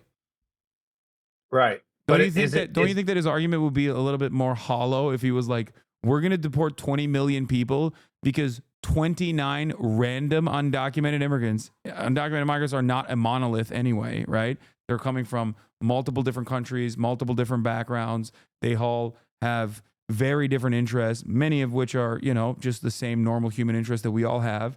But if he were to try to monolithize this entire group of 20 million people and then justify this mass deportation policy by saying they did 29 murders and homicides, including, drunk driving incidents and shit this past year, people would look at him and go, what the fuck? Dog, 29? Like, don't you have more serious shit to worry about? You want to be the fucking president. Right, That's why he has to lie. Because when he lies like that, he gets guys like you who are, kind individuals, empathetic overall, to think, well, maybe there's a bunch of fucking crimes that are happening. You said empathetic overall. I thought you said empathetic. I was like, hold on a minute. Empathetic. Okay. No, Wait a sec. empathetic individuals in general. Yeah. You look at that and you go, well, maybe there's a lot of fucking crime happening that, that we haven't accounted for. He probably knows. He was the president. But still, though, the crime is illegally entering a country. There's still a crime. Like, it's not obviously it's not like a fucking. Okay, blowing past a stop sign is a crime. You know what I mean? Yeah. So, but that's we go back to the original point, which is like, okay, but it's a harmless. It's a crime. It's a victimless crime. Is my point. Like, not everything that's a crime needs to be dealt with the most severe penalties. And I think forcible deportation is one of the most severe penalties that someone can withstand. So the crime needs to match the punishment, is my point. If undocumented migrants, which are not even like one unit of people with a hive mind to begin with anyway, they're just normal people, they just don't have the proper paperwork. If they're not doing a serious crime, anything beyond like blowing through a fucking stop sign, then they shouldn't be deported. That's crazy to me. But then we're talking about earlier, like the people who come in legally, like, so it's fuck them. No, it's not fuck them. They should have an easier access to the United States of America. That pathway to citizenship should be those restrictions should be eased dramatically. I'm not saying that people shouldn't be processed at all. I'm not saying that at all. I'm simply stating that if that access was readily available to people, then there would be significantly less people that are crossing the border illegally because they would just go through the regular points of entry. Yeah, so having a wall makes sense. No, it benefits the cartel that there is no ease of access. Like, that's talking it. about this, to get money paid to fucking traffic people. Yeah. Carter in my chat said, for like 100 years, you just showed up, stayed 7 years, and we're a citizen with a signed name. That's it. Yeah. And that's the other part. That's what makes America great. The irony is America, unlike our European counterparts, is actually way more open-minded to immigration And like, that literally was the reason why America was so fucking sick early on. Like, I'm sure at a certain point, your parents came here under similar circumstances. You know what I mean? Like, they came here and they got citizenship, depending on how many generations removed you are. Like, that's it. And that's what we used to do for people coming over the southern border too. That's why so many Texans will say the border crossed me. Like, I didn't cross the border crossed me. And that's the case. That's the reality. And it's hard to envision a world where that is still the reality, because it seems so far removed from where we're at now. But that's because of a metric ton of propaganda that you experience, that you see, that you engage with, and then it breaks your brain a little bit, and it causes you to think like, oh man, maybe these guys are actually kind of scary.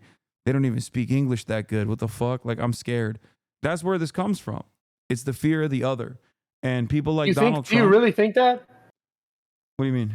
You really think you think that this comes from the fear of the other, not just the fact that like people just want to feel like their country is not letting just random shit pull up into it? You don't think that's the reason why? Well, if the random people that are pulling up to the country is like literally the foundational basis of America, that like motherfuckers just randomly pulled up here and they became citizens, and that's how we started the country, and that's how we did it for years and years and years. But now all of a sudden we're like, whoa, we can't be letting these Mexicans in. Then there's got to be a separate reason for that, no? Because I don't think Donald Trump has issues with like people from Norway coming into the United States of America. I don't think actually he has said that. He literally has said, I don't mind people coming in from Norway or other countries. I just don't want them to come from shithole countries. That's what he said. He said, send me that clip. I want to see that shit. Here, I think I gotta see it was a news that article. shit. It was a news article. So someone said that he said that. Yeah. So he didn't say it himself? I think he might have actually said it like openly, but I don't. The UN Human Rights Office said the comments, if confirmed, were shocking and shameful and racist. The Trump comments were first reported by the Washington Post, which said the nations referred to by Trump also included El Salvador. President Trump referred to Haiti and African nations as shithole countries during a meeting with a bipartisan group of senators at the White House. Bro, he said it in front of Democratic and Republican senators, dude. Who said he said it though? I want to see it. There's no video of him saying that? I don't know if there's a video.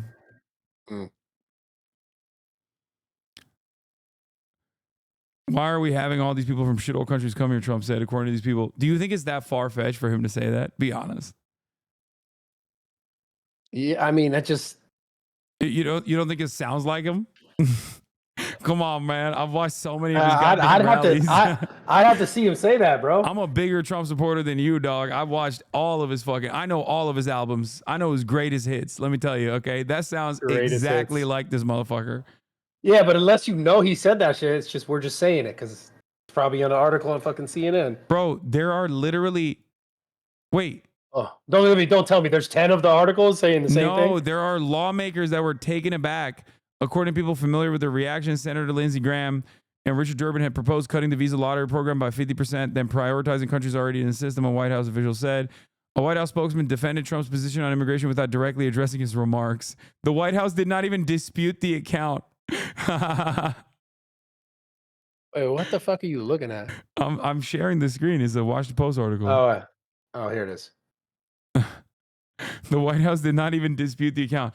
I mean, look, this is something that Trump has said things along this line numerous times, so it's not that shocking to me that he said this as well. It wouldn't be a dramatic change of pace from what he has said. Good old Washington Post, huh? Oh, come on. I mean, if it was so out of pocket, I'd be like, maybe you're right, you know? Because, yeah, these guys don't love Trump. Well, I guess they do love Trump now because Jeff Bezos was like, don't you dare fucking endorse Kamala Harris. Yeah, I saw that. That was pretty funny. Yeah. Oh, I want to ask you. That's what I wanted to ask you. What's your take? I thought of this way earlier. We just kept talking. But what is your take on no one giving a literal fuck at all about celebrity endorsements and how hilarious that is? And I think it has to do with the internet. I like that. No, I like that. I think it's great. But people do give a fuck about it, right? Like, I mean, You think so? did Trump didn't go on? Did you go on? Did you talk to Trump? Yeah. So you did. Yeah. Okay, you're a fucking celebrity, dog. What the fuck do you mean? I'm not. So I'm some dude doing No, podcasts. what the fuck? What are you talking about? I'm just doing what the podcasts. fuck? You literally are the celebrity endorser. Did you Yeah, feel but- bad? They yeah, said but- the Nelk Boys, but they didn't reference you personally. No, I don't care. I don't care. Dana But listen, White, Dana White but did I'm- not want another bald Yeah, you man hated that too. to retain glory that night. You know, I saw that. the bald man hate. No. Suspicious. That's So- bald on bald violence. No, you're stupid. No, I don't mean that. Like, internet age is different. I'm talking about like these mainstream used to be like the Beyoncés and all this shit. Like, it just seems like people are like, everyone's reaction was like, that's the Diddy Sure, list. I don't give a fuck what some celebrity says about whatever fucking politician. I think that shit is lame as hell. But also, don't act like the Republicans did not use the celebrity circuit themselves. They just used the podcast circuit, which, in my opinion, was more effective. Was more effective in like retaining like genuine loyalty from your audience, because I think nowadays people probably feel a close and personal bond to people like yourself and myself more so than they do to like fucking Beyonce. Yeah. So for that reason, when you have a politician on and you speak to them, your audience is infinitely more receptive to that politician. You have the capacity to humanize them. So that's the other question. If Trump does all this fucking crazy shit and you have to, say that he sucks for doing that because you said he, it's not going to go down like that. But what if it does? Are you going to feel bad about it? That's another question. Yo, can you see my screen? What is this? Call her daddy? Oh, that was awful. Okay. Okay. When I saw these numbers, that's when I knew that it was over. I'm not gonna lie, as an influencer, when I saw this, 800,000 people. That was dog and shit. Then Rogan's, I was like, oh my God, it's game over. That's when I bet a lot of money. The second that I saw that, Yeah. I bet on Trump winning. Yeah, no, Joe Rogan's interview, but Joe Rogan's also a much more popular podcaster. He's the number one podcaster in the world, Yeah, but the whole world is talking about Kamala, right? At some point, we're all talking about these people, and if there's not that many people going to actually watch it, it's just like, does people even care what the fuck she's saying? It's because like if Kamala went on Joe Rogan, I'm sure it would have done crazy numbers too, though. Like that's what I mean. But would she have? Oh, it would have for sure. Yeah, would she have been as like charismatic, as telegenic as like Donald Trump? I don't think so. She is like way more buttoned up. So yeah. So I Damn, think, like, bro. I mean that difference is crazy. Make no insane. mistake. No, Trump pummeled the fucking podcast orbit. There's a lot of articles that are coming out on this. Like, I mean, I know because people reach out to me because they see me as like the counter to all of this stuff on the left, and there is no equivalent. Like Kamala Harris is not coming on my fucking stream. She's not coming on a podcast that I have. You know what I mean? That's not gonna ever happen. You would never do that? If given the opportunity, would you interview both? Would you talk to both? Yeah, I would. Yeah, Especially now, yeah. I definitely would. I'd be like, what the fuck did you do? That was a terrible campaign. Why? Okay. Yeah, I mean, I would. I would have done Trump during the election. I felt a little iffy about like potentially doing Kamala Harris. Not that they suggested it, because I feel like I'd be far too critical of her. Like, there's no way I'm not gonna be critical of her, and then people are gonna say you tanked their campaign or some shit. Is that why they told Mark Cuban to shut up for a little bit? Was that real? I don't know. I can't speak on that. I have no idea. Mark Cuban, Okay. I don't really like that much to begin with. So, like, Fair. I don't really. I mean, he's a billionaire first and foremost. I mean, he tries to present himself as like one of the nicer ones, but that you ain't slick, Mark Cuban. Not getting past me. Oh No man. billionaires. Anyway. Oh, man. Yeah. All right. Well, I hope that was a productive conversation. That was fun, man.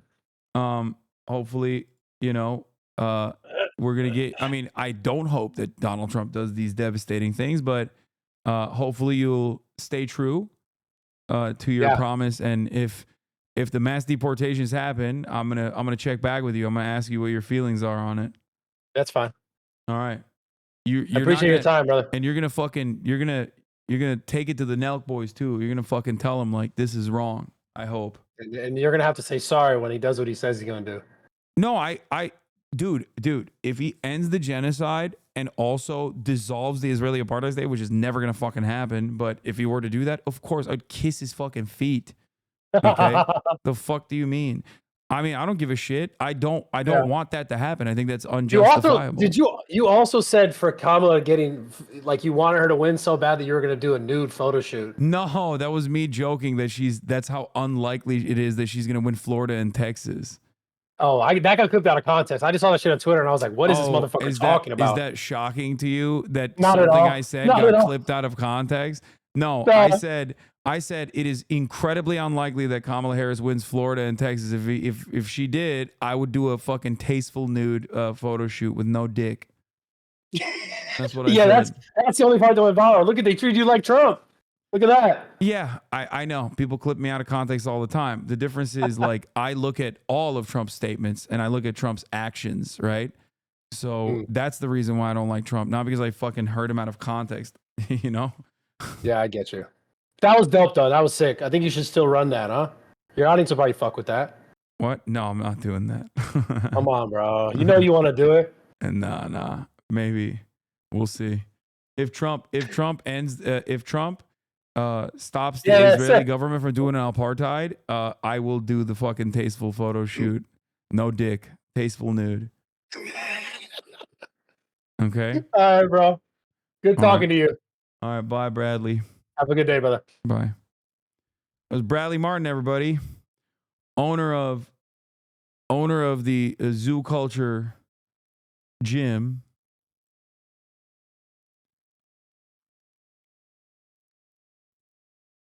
Dog, if he stops the genocide, you got to show dick. No, we're not showing dick.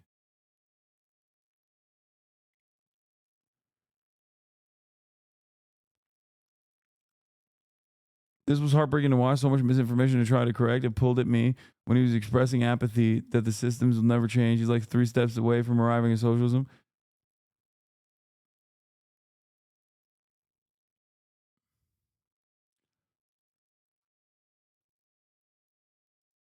I think if Trump ends the apartheid, we deserve full dick. That's crazy. What are your thoughts on how that went? Do you think you reached do you think you reached him on anything? Maybe.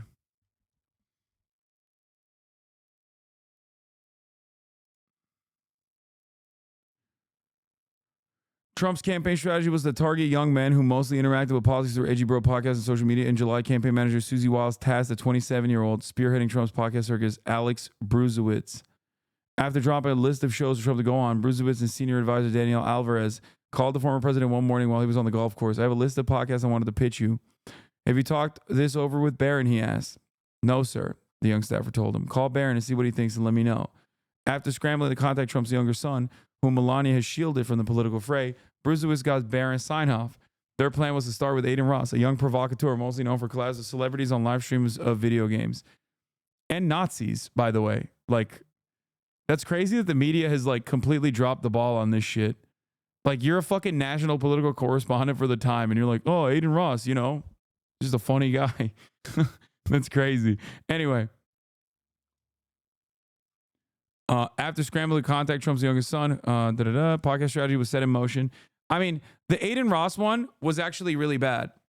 Overall, it wasn't that successful. But Theo Vaughn is when my attitude shifted. And you probably saw it. If you were here watching me go through the podcast route, I was like, okay, that was the Aiden Ross. The Aiden Ross one wasn't like, it didn't really have that much motion, but the Theo Vaughn one was when I was like, oh shit, this is fucked up. This is not good. He is getting super humanized here. Over the next few months, Bruzewitz coordinated with Barron, booked Trump on a marathon of frat-like podcast interviews with hosts who have massive young male audiences, Logan Paul, Theo Vaughn, Joe Rogan. I think it's kind of crazy that Donald Trump has been on like a shit ton of podcasts that I've been on with people that I know very well.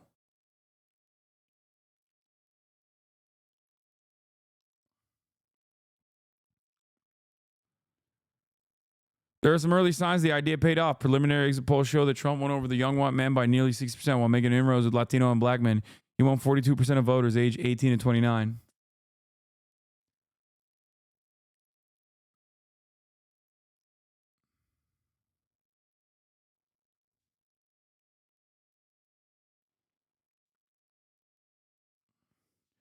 Obviously, Trump's win is due to more than podcasts. It will take years to fully understand the sweep of his success, but this was core part of an unconventional campaign thesis: max out the men and hold the women, as a Trump aide told me.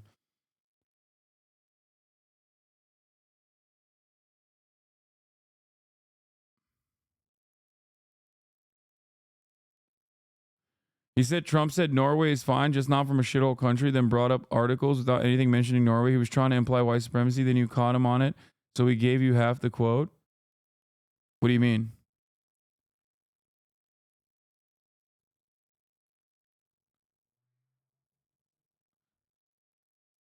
I remember some along those lines. Why are they being such sore winners? They're not.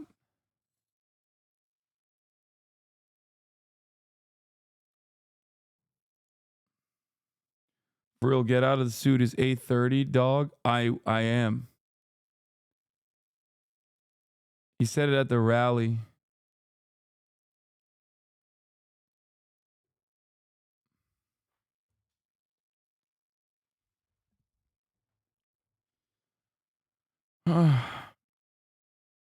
Men maxing, yeah.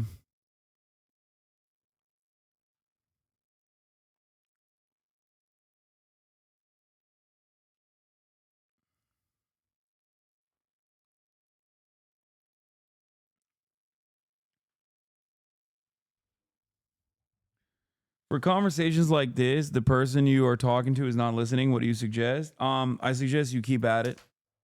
Don't be annoying.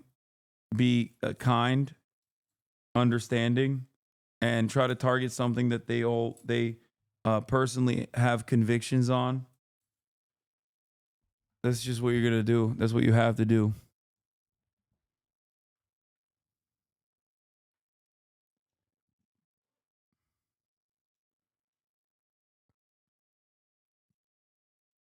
Do you think Barron will inherit the crown?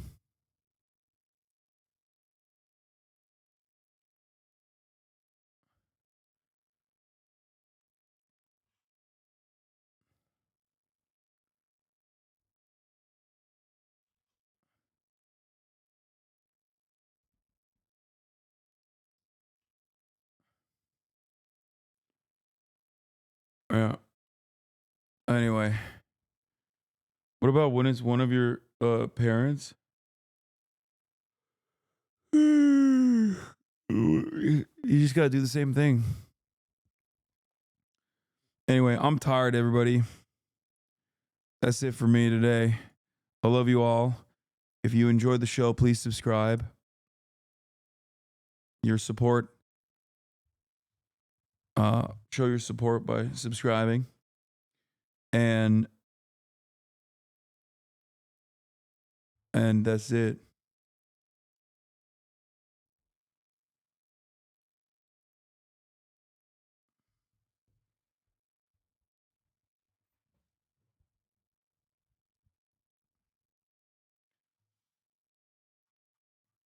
You can subscribe for free with a Twitch Prime or for $6. And I will be back tomorrow. 3-hour stream, shaking my head. Yeah, I started at fucking 11, bitch. 9 hours and 30 minutes after a 14-hour stream yesterday. Give me a goddamn break.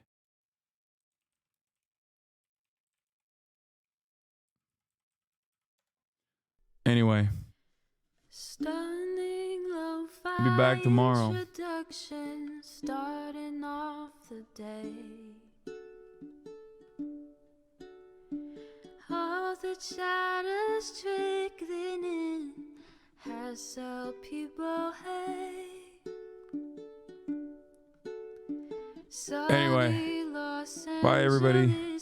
Peace. See you tomorrow. The starlight to the starlight to the topic just begun. There he is again, Hasan is streaming, Hasan is streaming.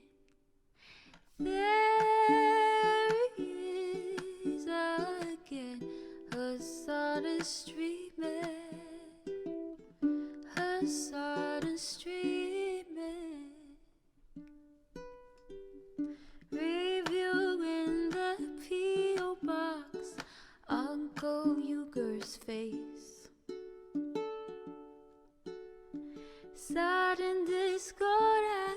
prop. Great names take embrace.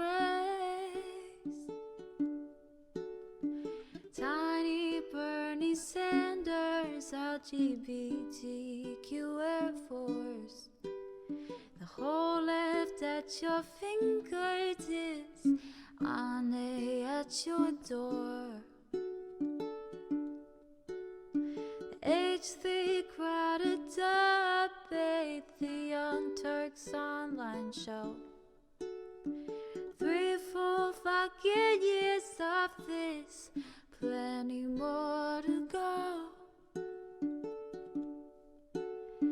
90-day fiance, talks of champagne bourgeoisie. A Trump rally live reaction, a mass riot at DC.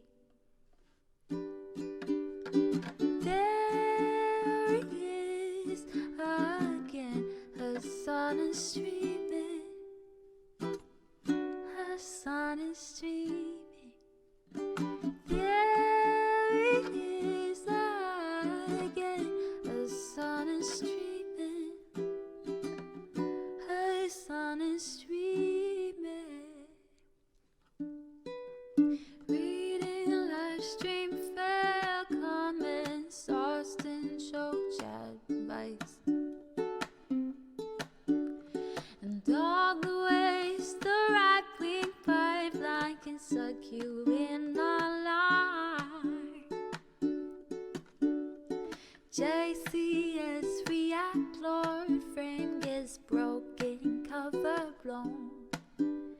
A full-blown mass pandemic, monster streaming at your home. Total radicalization coming out to find. The system you were taught to trust in was broken the whole time.